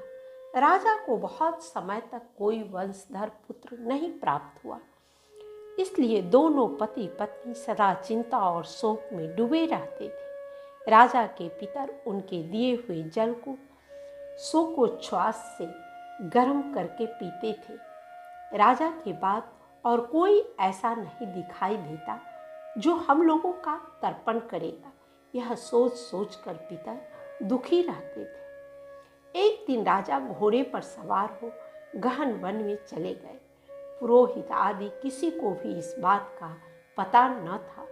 मृग और पक्षियों से सेवित उस सघन कानन में राजा भ्रमण करने लगे। मार्ग में कहीं सियार की बोली सुनाई पड़ती थी तो कहीं उल्लुओं की। जहाँ तहाँ रिक्ष और मृग दृष्टिगोचर हो रहे थे। इस प्रकार घूम घूम कर राजा वन की शोभा देख रहे थे। इतने में दोपहर हो गए। राजा को भूख और प्यास सताने लगी। वे जल की खोज में इधर उधर दौड़ने लगे। किसी पुण्य के प्रभाव से उन्हें एक उत्तम सरोवर दिखाई दिया, जिसके समीप मुनियों के बहुत से आश्रम थे। शोभाशाली नरेश ने उन आश्रमों की ओर देखा। उस समय शुभ की सूचना देने वाले शकुन होने लगे। राजा का दाहिना नेत्र और दाहिना हाथ फरकने लगा, जो उत्तम फल की सूचना दे रहा था। सरोवर के तट पर बहुत से मुनि वेद पाठ कर रहे थे। उन्हें देखकर राजा को बड़ा हर्ष हुआ। वे घोड़े से उतरकर मुनियों के सामने खड़े हो गए और पृथक पृथक उन सब की वंदना करने लगे। वे मुनि उत्तम व्रत का पालन करने वाले थे। जब राजा ने हाथ जोड़कर बारंबार दंडवत किया, तब मुनि बोले, राजन, हम लोग तुम पर प्रसन्न हैं। राजा बोले, आप लोग कौन हैं? आपके नाम क्या है तथा आप लोग किस लिए यहाँ एकत्रित हुए हैं? यह सब सच सच बताइए। मुनि बोले, राजन, हम लोग विश्वदेव हैं। यहाँ स्नान के लिए आए हैं। माघ निकट आया है। आज से 5वें दिन माघ का स्नान आरंभ हो जाएगा। आज ही पुत्रदा नाम की एकादशी है, जो व्रत करने वाले मनुष्यों को पुत्र देती है। राजा ने कहा, विश्वदेवगण, यदि आप लोग प्रसन्न हैं तो मुझे पुत्र दीजिए। मुनि बोले, राजन, आज के ही दिन पुत्रदा नाम की एकादशी है। इसका व्रत बहुत विख्यात है। तुम आज इस उत्तम व्रत का पालन करो। महाराज, भगवान केशव के प्रसाद से तुम्हें अवश्य पुत्र प्राप्त होगा। भगवान श्री कृष्ण कहते हैं, युधिष्ठिर, इस प्रकार उन मुनियों के कहने से राजा ने उत्तम व्रत का पालन किया। महर्षियों के उपदेश के अनुसार विधि पूर्वक पुत्रदा एकादशी का अनुष्ठान किया। फिर द्वादशी को पारण करके मुनियों के चरणों में बारंबार मस्तक झुकाकर राजा अपने घर आए। तदनंतर रानी ने गर्भ धारण किया। प्रसव काल आने पर पुण्यकर्मा राजा को तेजस्वी पुत्र प्राप्त हुआ, जिसने अपने गुणों से पिता को संतुष्ट कर दिया। वह प्रजाओं का पालक हुआ। इसलिए राजन, पुत्रदा का उत्तम व्रत अवश्य करना चाहिए। मैंने लोगों के हित के लिए तुम्हारे सामने इसका वर्णन किया है। जो मनुष्य एकाग्रचित होकर पुत्रदा का व्रत करते हैं, वे इस लोक में पुत्र पाकर मृत्यु के पश्चात स्वर्गगामी होते हैं। इस महात्म्य को पढ़ने और सुनने से अग्निष्टोम यज्ञ का फल मिलता है। माघ मास की षठ तिला और जया एकादशी का महात्म्य। युधिष्ठिर ने पूछा, जगन्नाथ, श्री कृष्ण आदिदेव जगतपति माघ मास के कृष्ण पक्ष में कौन सी एकादशी होती है, उसके लिए कैसी विधि है तथा उसका फल क्या है? महाप्राज्ञ, कृपा करके ये सब बातें बताइए। श्री भगवान बोले, नृपश्रेष्ठ, सुनो, माघ मास के कृष्ण पक्ष की जो एकादशी है वह षठ तिला के नाम से विख्यात है, जो सब पापों का नाश करने वाली है। अब तुम षठ तिला की पाप हारनी कथा सुनो, जिसे मुनि श्रेष्ठ पुलस्त्य ने दालभय से कहा था। दालभय ने पूछा, ब्राह्मण, मृत्यु लोक में आए हुए प्राणी प्रायः पाप कर्म करते हैं, उन्हें नरक में न जाना पड़े, इसके लिए कौन सा उपाय है, बताने की कृपा करें। पुलस्त्य जी बोले, महाभाग, तुमने बहुत अच्छी बात पूछी है, बतलाता हूँ, सुनो। माघ मास आने पर मनुष्य को चाहिए कि वह नहा धोकर पवित्र हो इंद्रियों को संयम में रखते हुए काम, क्रोध, अहंकार, लोभ तथा चुगली आदि बुराइयों को त्याग दे। देवाधिदेव भगवान का स्मरण करके जल से पैर धोकर भूमि पर पड़े हुए गोबर का संग्रह करे, उसमें तिल और कपास छोड़कर 108 पिंडिकाएं बनाए। फिर माघ में जब आद्रा या मूल नक्षत्र आए तब कृष्ण पक्ष की एकादशी करने के लिए नियम ग्रहण करें। भली भांति स्नान करके पवित्र हो शुद्ध भाव से देवाधिदेव श्री विष्णु की पूजा करें। कोई भूल हो जाने पर श्री कृष्ण का नाम उच्चारण करें। रात को जागरण और होम करें। चंदन, अर्गजा, कपूर, नैवेद्य आदि सामग्री से शंख, चक्र और गदा धारण करने वाले देव देवेश्वर श्री हरि की पूजा करें। तत्पश्चात भगवान का स्मरण करके बारंबार श्री कृष्ण नाम का उच्चारण करते हुए कुम्हरे, नारियल अथवा विजौड़े के फल से भगवान को विधि पूर्वक पूजकर अर्घ्य दे। अन्य सब सामग्रियों के अभाव में 100 सुपारियों के द्वारा भी पूजन और अर्घ्य दान किए जा सकते हैं। अर्घ्य का मंत्र इस प्रकार है, सच्चिदानंद स्वरूप श्री कृष्ण, आप बड़े दयालु हैं। हम आश्रयहीन जीवों के आप आश्रयदाता होइए। पुरुषोत्तम, हम संसार समुद्र में डूब रहे हैं, आप हम पर प्रसन्न हुई। कमल नयन, आपको नमस्कार है। विश्वभावन, आपको नमस्कार है। सुब्रमण्यम, महापुरुष, आप सबके पूर्वज हैं, आपको नमस्कार है। जगतपते, आप लक्ष्मी जी के साथ मेरा दिया हुआ अर्घ्य स्वीकार करें। तत्पश्चात ब्राह्मण की पूजा करें, उसे जल का घड़ा दान करें, साथ ही छाता, जूता और वस्त्र भी दे। दान करते समय ऐसा कहे, इस दान के द्वारा भगवान श्री कृष्ण मुझ पर प्रसन्न हो। अपनी शक्ति के अनुसार श्रेष्ठ ब्राह्मण को काली गौ दान करे। द्विश्रेष्ठ विद्वान पुरुष को चाहिए कि वह तिल से भरा हुआ पात्र भी दान करे। उन तिलों के बोने पर उनमें जितनी शाखाएं पैदा हो सकती है उतने 1000 वर्षों तक वह स्वर्गलोक में प्रतिष्ठित होता है। तिल से स्नान करे, तिल का उपटन लगाए, तिल से होम करे, तिल मिलाया हुआ जल पिए, तिल का दान करे और तिल को भोजन के काम में ले। इस प्रकार 6 कामों में तिल का उपयोग करने से यह एकादशी षठ तिला कहलाती है, जो सब पापों का नाश करने वाली है। युधिष्ठिर ने पूछा, भगवान, आपने माघ मास के कृष्ण पक्ष की षठ तिला एकादशी का वर्णन किया, अब कृपा करके यह बताइए कि शुक्ल पक्ष में कौन सी एकादशी होती है, उसकी विधि क्या है तथा उसमें किस देवता का पूजन किया जाता है। भगवान श्री कृष्ण बोले, राजेंद्र, बतलाता हूँ, सुनो। माघ मास के शुक्ल पक्ष में जो एकादशी होती है उसका नाम जया है। वह सब पापों को हरने वाली उत्तम तिथि है, पवित्र होने के साथ ही पापों का नाश करने वाली है तथा मनुष्यों को भोग और मोक्ष प्रदान करती है। इतना ही नहीं, वह ब्रह्म हत्या जैसे पाप तथा पिशाचत्व का भी विनाश करने वाली है। इसका व्रत करने पर मनुष्यों को कभी प्रेत योनि में नहीं जाना पड़ता।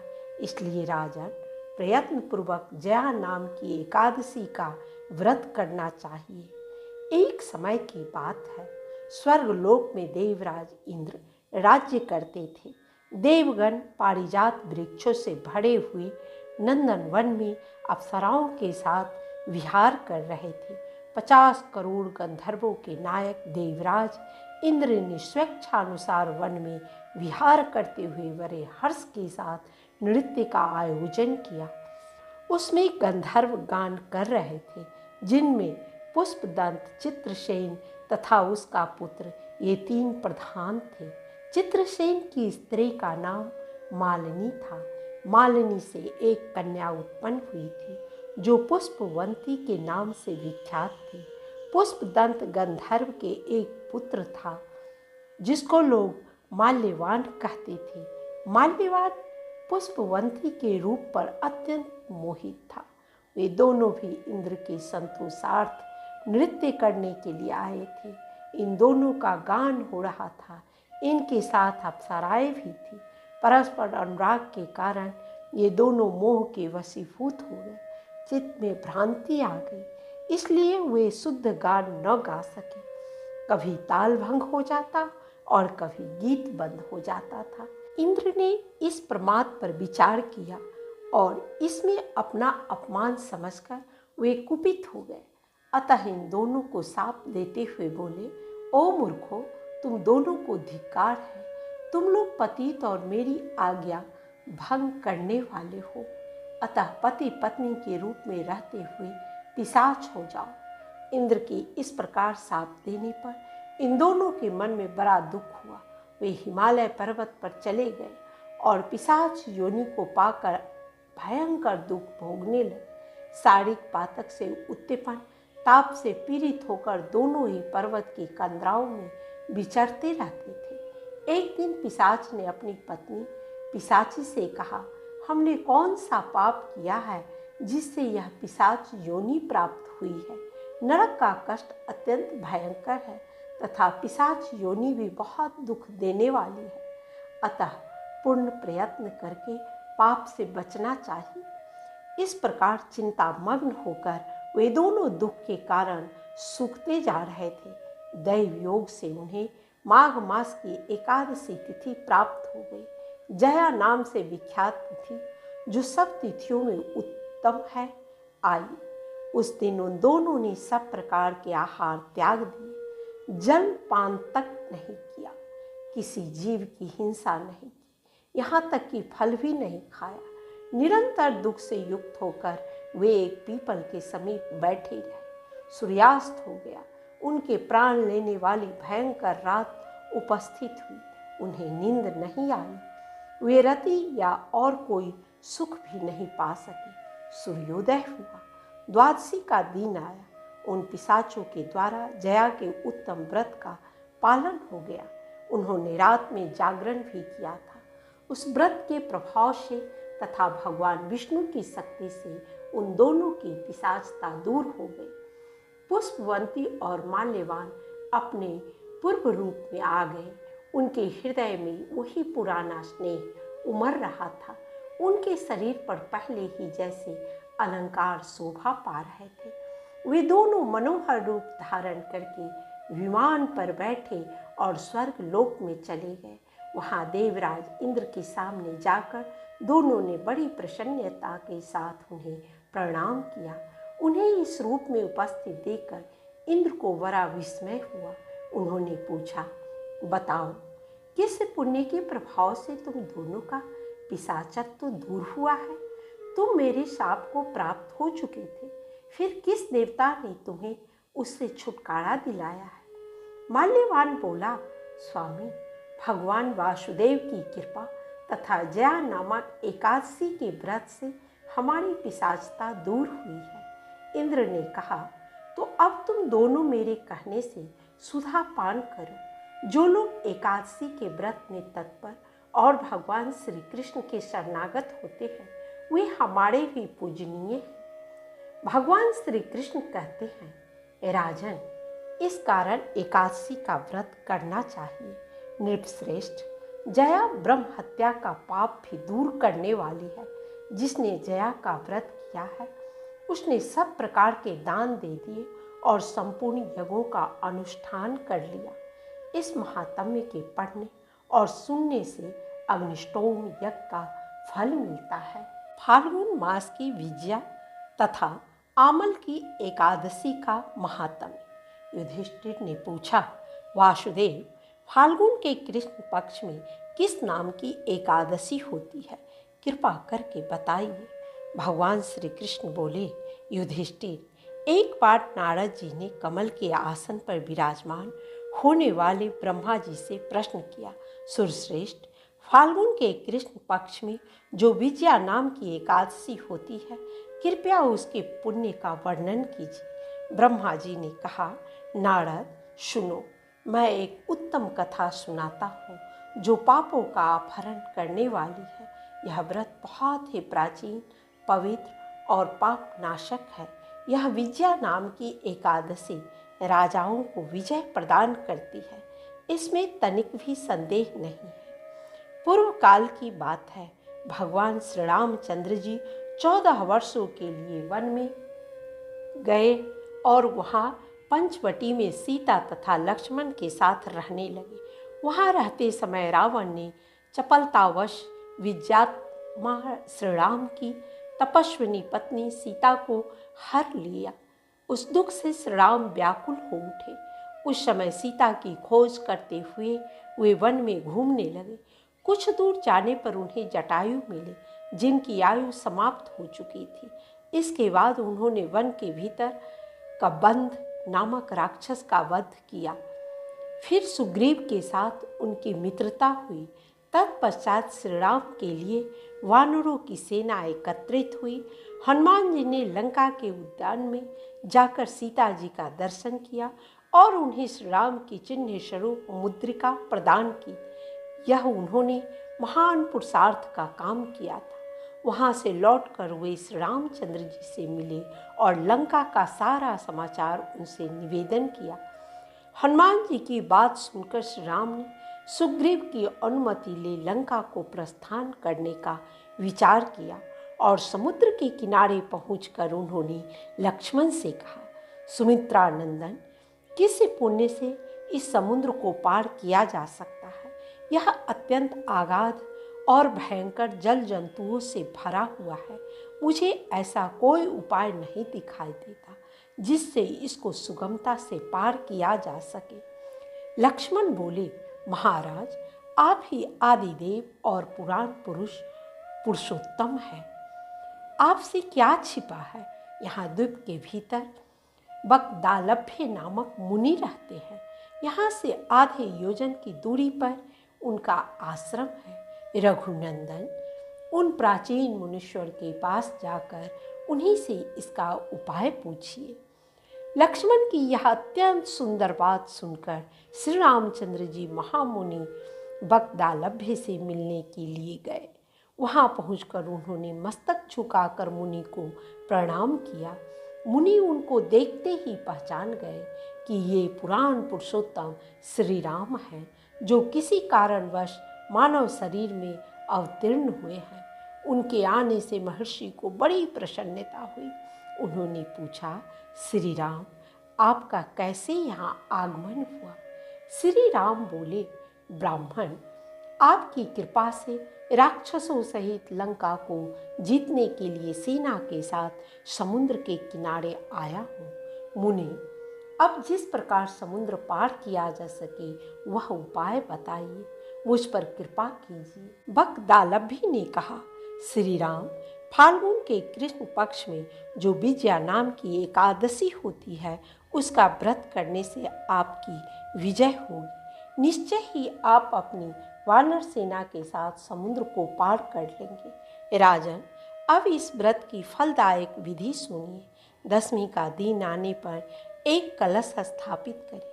वह सोने, चांदी, तांबे अथवा मिट्टी का भी हो सकता है। उस कलश को जल से भरकर उसमें पल्लव डाल दें। उसके ऊपर भगवान नारायण के सुवर्णमय विग्रह की स्थापना करें। फिर एकादशी के दिन प्रातः काल स्नान करें। कलश को पुनः स्थिरतापूर्वक स्थापित करें। माला, चंदन, सुपारी तथा नारियल आदि के द्वारा विशेष रूप से उसका पूजन करें। कलश के ऊपर सप्त धान्य और जौ रखें। गंध, धूप, दीप और भांति भांति के नैवेद्य से पूजन करें। कलश के सामने बैठकर वह सारा दिन उत्तम कथा, वार्ता आदि के द्वारा व्यतीत करें तथा रात में भी वहाँ जागरण करें। अखंड व्रत की सिद्धि के लिए घी का दीपक जलाएं। फिर द्वादशी के दिन सूर्योदय होने पर उस कलश को किसी जलाशय के समीप, नदी, झरने या पोखरी के तट पर ले जाकर स्थापित करें और उसकी विधिवत पूजा करके देव प्रतिमा सहित उस कलश को वेद वेता ब्राह्मण के लिए दान कर दे। महाराज, कलश के साथ ही और भी बड़े बड़े दान देने चाहिए। श्री राम, आप अपने युद्धपतियों के साथ इसी विधि से प्रयत्नपूर्वक विजया का व्रत कीजिए, इससे आपकी विजय होगी। ब्रह्मा जी कहते हैं, नारद, यह सुनकर श्री रामचंद्र जी ने मुनि की कथनानुसार उस समय विजया एकादशी का व्रत किया। उस व्रत के करने से श्री रामचंद्र जी विजयी हुए। उन्होंने संग्राम में रावण को मारा, लंका पर विजय पाई और सीता को प्राप्त किया। बेटा, जो मनुष्य इस विधि से व्रत करते हैं उन्हें इस लोक में विजय प्राप्त होती है और उनका परलोक भी अक्षय बना रहता है। भगवान श्री कृष्ण कहते हैं, युधिष्ठिर, इस कारण विजया का व्रत करना चाहिए। इस प्रसंग को पढ़ने और सुनने से वाजपेयी यज्ञ का फल मिलता है। युधिष्ठिर ने कहा, श्री कृष्ण, मैंने विजया एकादशी का महात्म्य, जो महान फल देने वाला है, सुन लिया। अब फाल्गुन शुक्ल पक्ष की एकादशी का नाम और महात्म्य बताने की कृपा कीजिए। भगवान श्री कृष्ण बोले, महाभाग, धर्मनंदन, सुनो। तुम्हें इस समय वह प्रसंग सुनाता हूँ जिसे राजा मांधाता के पूछने पर महात्मा वशिष्ठ ने कहा था। फाल्गुन शुक्ल पक्ष की एकादशी का नाम आमलकी है। इसका पवित्र व्रत विष्णु लोक की प्राप्ति कराने वाला है। मांधाता ने पूछा, द्विश्रेष्ठ, यह आमलकी कब उत्पन्न हुई, मुझे बताइए। वशिष्ठ जी ने कहा, महाभाग, सुनो। पृथ्वी पर आमलकी की उत्पत्ति किस प्रकार हुई यह बताता हूँ। आमलकी महान वृक्ष है जो सब पापों का नाश करने वाला है। भगवान विष्णु के थूकने पर उनके मुख से चंद्रमा के समान कांतिमान एक बिंदु प्रकट हुआ। वह बिंदु पृथ्वी पर गिरा। उसी से आमलकी यानी आंवले का महान वृक्ष उत्पन्न हुआ। यह सभी वृक्षों का आदिभूत कहलाता है। इसी समय समस्त प्रजा की सृष्टि करने के लिए भगवान ने ब्रह्मा जी को उत्पन्न किया। उन्हीं से इन प्रजाओं की सृष्टि हुई। देवता, दानव, गंधर्व, यक्ष, राक्षस, नाग तथा निर्मल अंतःकरण वाले महर्षियों को ब्रह्मा जी ने जन्म दिया। उनमें से देवता और ऋषि उस स्थान पर आए जहाँ विष्णु प्रिया आमलकी का वृक्ष था। महाभाग, उसे देखकर देवताओं को बड़ा विस्मय हुआ। वे एक दूसरे पर दृष्टिपात करते हुए उत्कंठापूर्वक उस वृक्ष की ओर देखने लगे और खरे खरे सोचने लगे कि पलक्ष यानी पाकर आदि वृक्ष तो पूर्व कल्प की ही भांति है, जो सब के सब हमारे परिचित हैं, किंतु इस वृक्ष को हम नहीं जानते। उन्हें इस प्रकार चिंता करते देखा आकाशवाणी हुई, महर्षियों, यह सर्वश्रेष्ठ आमलकी का वृक्ष है जो विष्णु को प्रिय है। इसके स्मरण मात्र से गोदान का फल मिलता है। स्पर्श करने से इसे दुगना और फल भक्षण करने से तिगुना पुण्य प्राप्त होता है। इसलिए सदा प्रयत्न पूर्वक आमलकी का सेवन करना चाहिए। यह सब पापों को हरने वाला वैष्णव वृक्ष बताया गया है।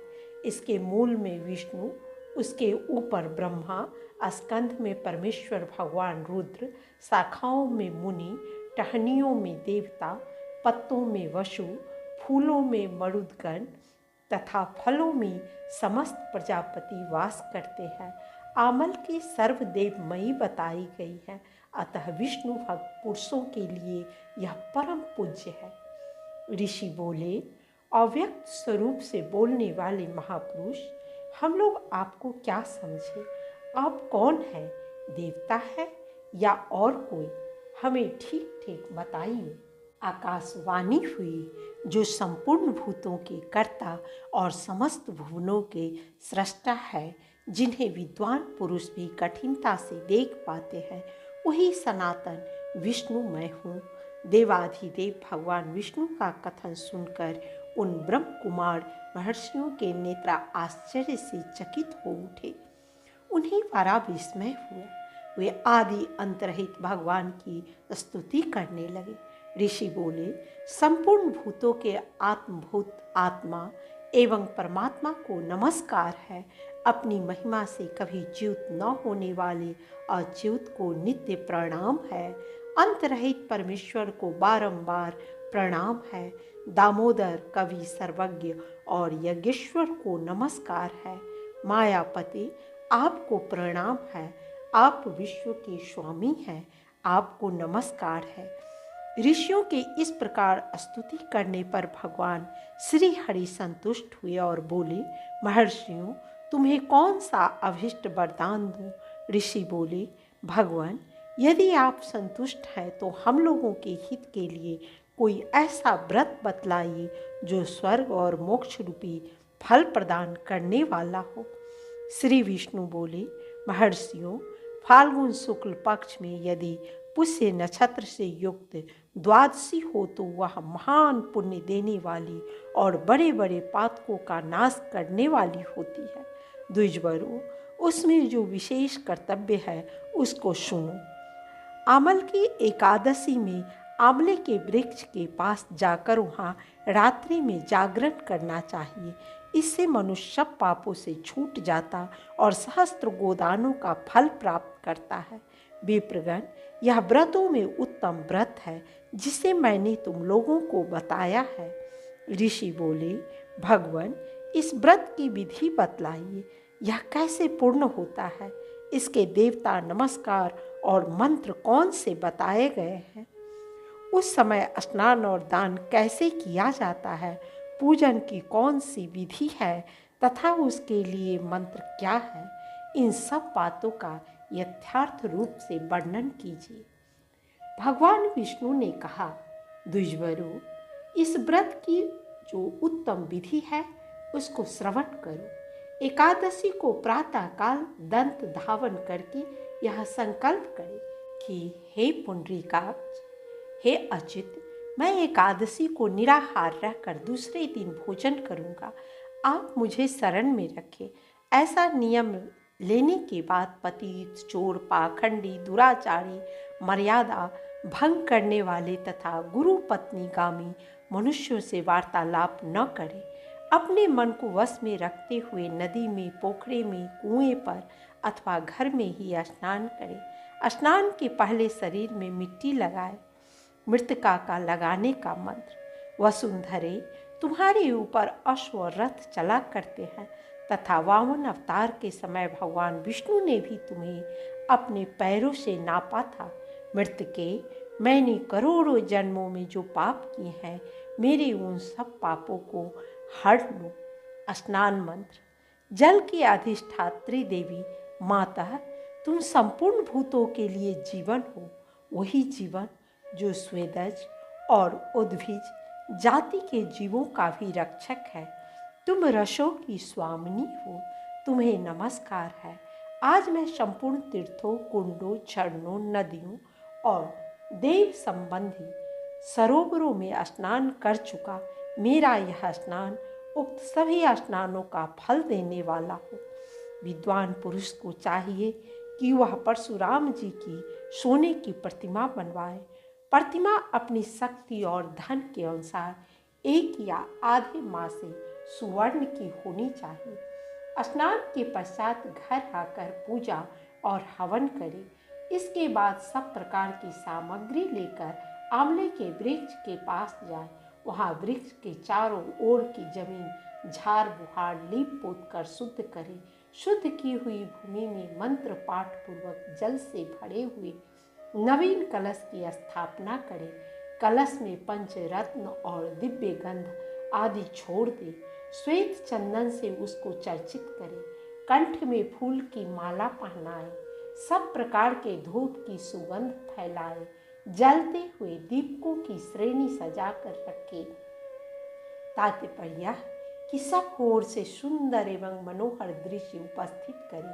पूजा के लिए नवीन छाता, जूता और वस्त्र भी मंगा कर रखे। कलश के ऊपर एक पात्र रखकर उसे दिव्य लाजों यानी खीलों से भर दे। फिर उसके ऊपर सुवर्णमय परशुराम जी की स्थापना करें।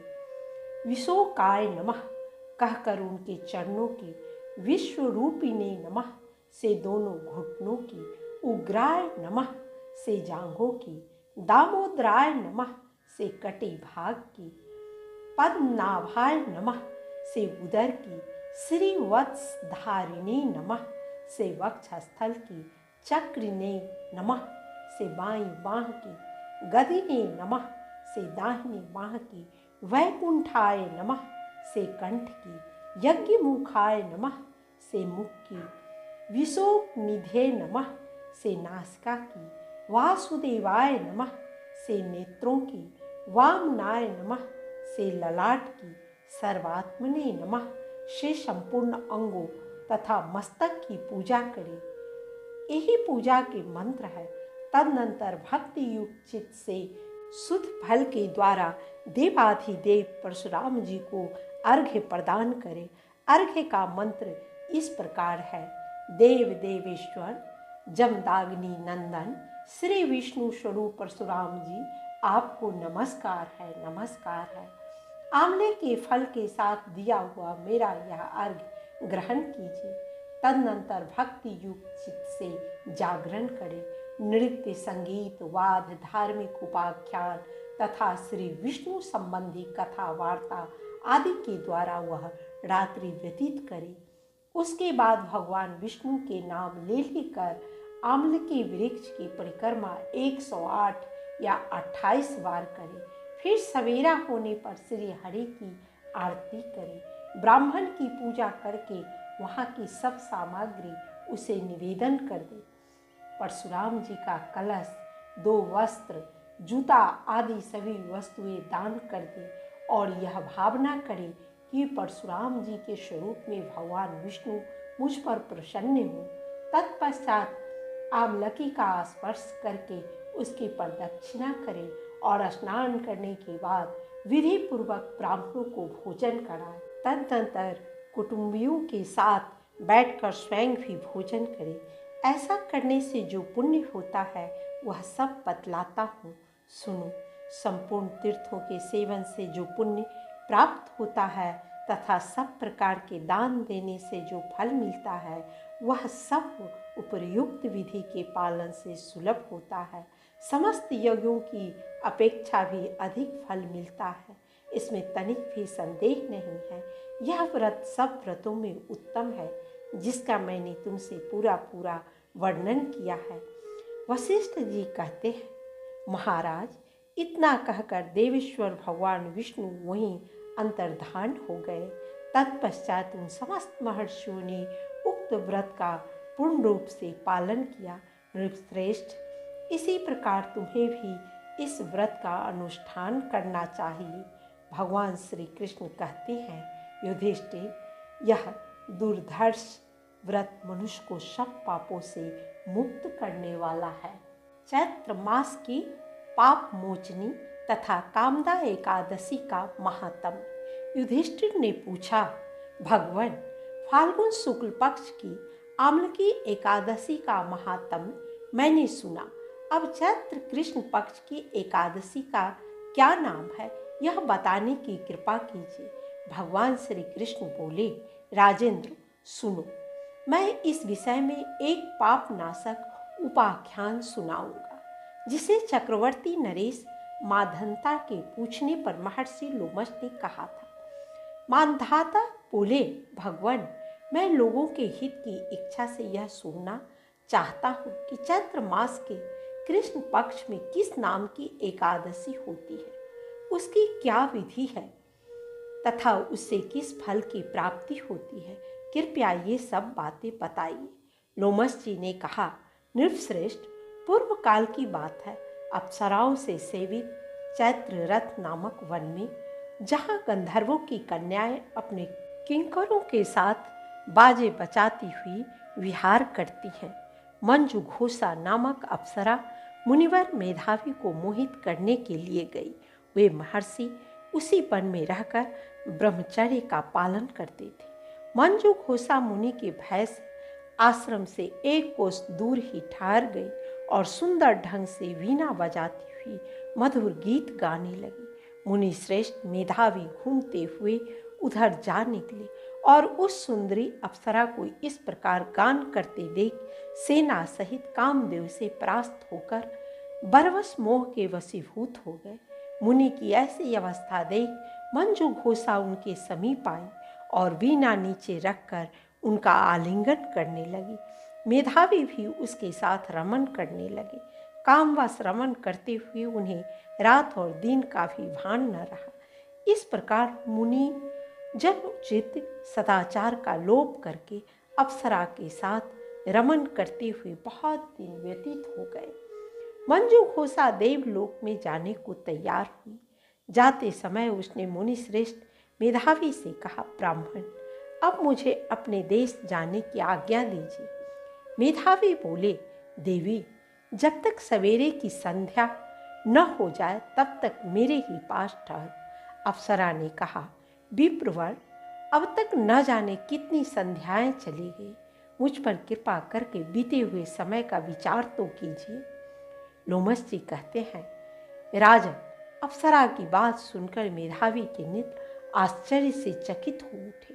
उस समय उन्होंने बीते हुए समय का हिसाब लगाया तो मालूम हुआ कि उसके साथ रहते 57 वर्ष हो गए।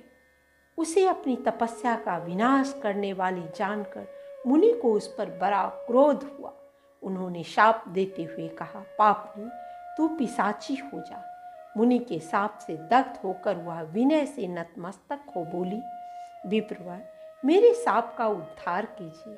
7 वाक्य बोलने या 7 पद साथ साथ चलने मात्र से ही सत्पुरुषों के साथ मैत्री हो जाती है। ब्राह्मण, मैंने तो आपके साथ अनेक वर्ष व्यतीत किए हैं, अतः स्वामी मुझ पर कृपा कीजिए। मुनि बोले, भद्रे, मेरी बात सुनो, यह शाप से उद्धार करने वाली है। क्या करूं? तुमने मेरी बहुत बड़ी तपस्या नष्ट कर डाली है। चैत्र कृष्ण पक्ष में जो शुभ एकादशी आती है उसका नाम है पाप मोचनी। वह सब पापों का क्षय करने वाली है। सुंदरी, उसी का व्रत करने पर तुम्हारी पिशाचता दूर होगी। ऐसा कहकर मेधावी अपने पिता मुनिवर चैवन के आश्रम पर गए। उन्हें आया देख चैवन ने पूछा, बेटा, यह क्या किया? तुमने तो अपने पुण्य का नाश कर डाला। मेधावी बोले, पिताजी, मैंने अप्सरा के साथ रमन करने का पातक किया है। कोई ऐसा प्रायश्चित बताइए जिससे पाप का नाश हो जाए। चैवन ने कहा, बेटा, चैत्र कृष्ण पक्ष में जो पाप मोचनी एकादशी होती है उसका व्रत करने पर पाप राशि का विनाश हो जाएगा। पिता का यह कथन सुनकर मेधावी ने उस व्रत का अनुष्ठान किया। इससे उनका पाप नष्ट हो गया और वे पुनः तपस्या से परिपूर्ण हो गए। इसी प्रकार मंजू घोषा ने भी इस उत्तम व्रत का पालन किया। पाप मोचनी का व्रत करने के कारण वह पिशाच योनि से मुक्त हुई और दिव्य रूप धारणी श्रेष्ठ अप्सरा होकर स्वर्ग लोक में चली गई। राजन, जो श्रेष्ठ मनुष्य पाप मोचनी एकादशी का व्रत करते हैं उनका सारा पाप नष्ट हो जाता है।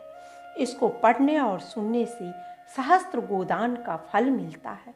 ब्रह्म हत्या, सुवर्ण की चोरी, सुरापान और गुरु पत्नी गमन करने वाला महापातकी भी इस व्रत के करने से पाप मुक्त हो जाते हैं। यह व्रत बहुत पुण्यमय है। युधिष्ठिर ने पूछा, वासुदेव, आपको नमस्कार है। अब मेरे सामने यह बताइए कि चैत्र शुक्ल पक्ष में किस नाम की एकादशी होती है। भगवान श्री कृष्ण बोले, राजन, एकाग्रचित्त होकर यह पुरातन कथा सुनो, जिसे वशिष्ठ जी ने दिलीप के पूछने पर कहा था। दिलीप ने पूछा, भगवान, मैं एक बात सुनना चाहता हूँ। चैत्र मास के शुक्ल पक्ष में किस नाम की एकादशी होती है। वशिष्ठ जी बोले, राजन, चैत्र शुक्ल पक्ष में कामदा नाम की एकादशी होती है। वह परम पुण्यमयी है। पाप रूपी ईंधन के लिए तो वह दावानल ही है। प्राचीन काल की बात है। नागपुर नाम का एक सुंदर नगर था, जहाँ सोने के महल बने हुए थे। उस नगर में पुंडरीक आदि महाभयंकर नाग निवास करते थे। पुंडरीक नाम का नाग उन दिनों वहाँ राज्य करता था। गंधर्व, किन्नर और अप्सराएं भी उस नगरी का सेवन करती थी। वहाँ एक श्रेष्ठ अप्सरा थी जिसका नाम ललिता था। उसके साथ ललित नाम वाला गंधर्व भी था। वे दोनों पति पत्नी के रूप में रहते थे। दोनों ही परस्पर काम से पीड़ित रहा करते थे। ललिता के हृदय में सदा पति की ही मूर्ति बसी रहती थी और ललित के हृदय में सुंदरी ललिता का नित्य निवास था। एक दिन की बात है।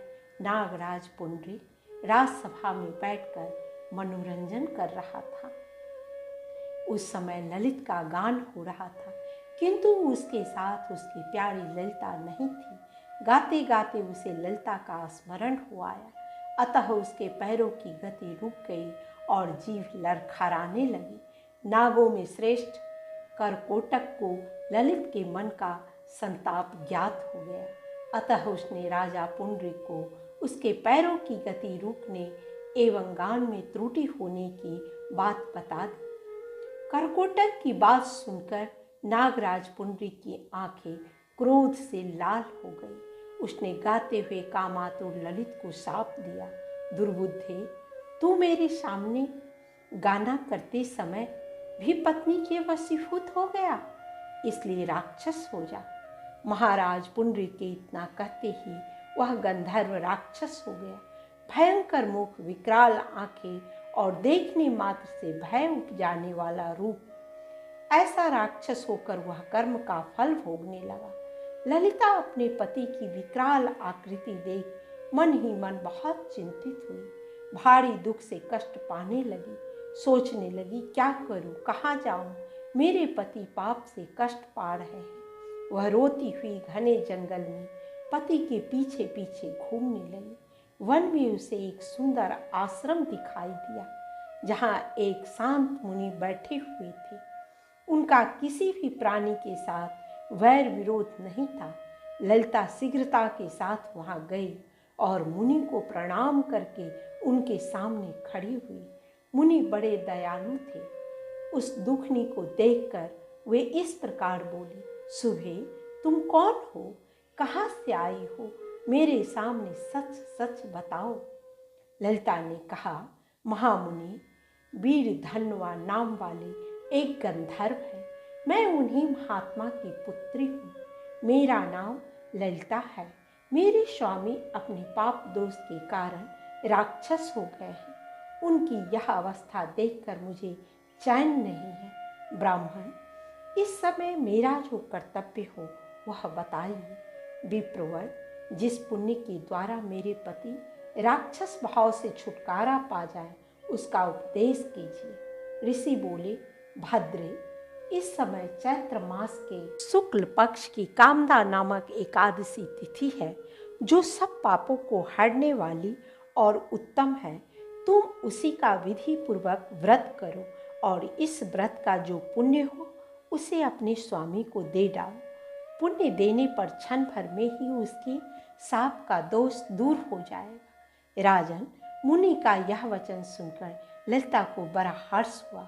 उसने एकादशी को उपवास करके द्वादशी के दिन उन ब्रह्मर्षि के समीप ही भगवान वासुदेव के श्री विग्रह के समक्ष अपने पति के उद्धार के लिए यह वचन कहा, मैंने जो यह कामदा एकादशी का उपवास व्रत किया है, उसके पुण्य के प्रभाव से मेरे पति का राक्षस भाव दूर हो जाए। वशिष्ठ जी कहते हैं, ललिता के इतना कहते ही उसी क्षण ललित का पाप दूर हो गया। उसने दिव्य देह धारण कर लिया, राक्षस भाव चला गया और वह गंधर्वत्व की प्राप्ति हुई। निर्श्रेष्ठ, वे दोनों पति पत्नी कामदा के प्रभाव से पहले की अपेक्षा भी अधिक सुंदर रूप धारण करके विमान पर आरूढ़ हो अत्यंत शोभा पाने लगे। यह जानकर इस एकादशी के व्रत का यत्नपूर्वक पालन करना चाहिए। मैंने लोगों के हित के लिए तुम्हारे सामने इस व्रत का वर्णन किया है। कामदा एकादशी ब्रह्म हत्या आदि पापों तथा पिशाचत्व आदि दोषों का भी नाश करने वाली है। राजन, इसके पढ़ने और सुनने से वाजपेयी यज्ञ का फल मिलता है। आज का ये एपिसोड यहीं समाप्त होता है। मिलते हैं फिर अगले एपिसोड में। महादेव की कृपा आप सबों पर बनी रहे।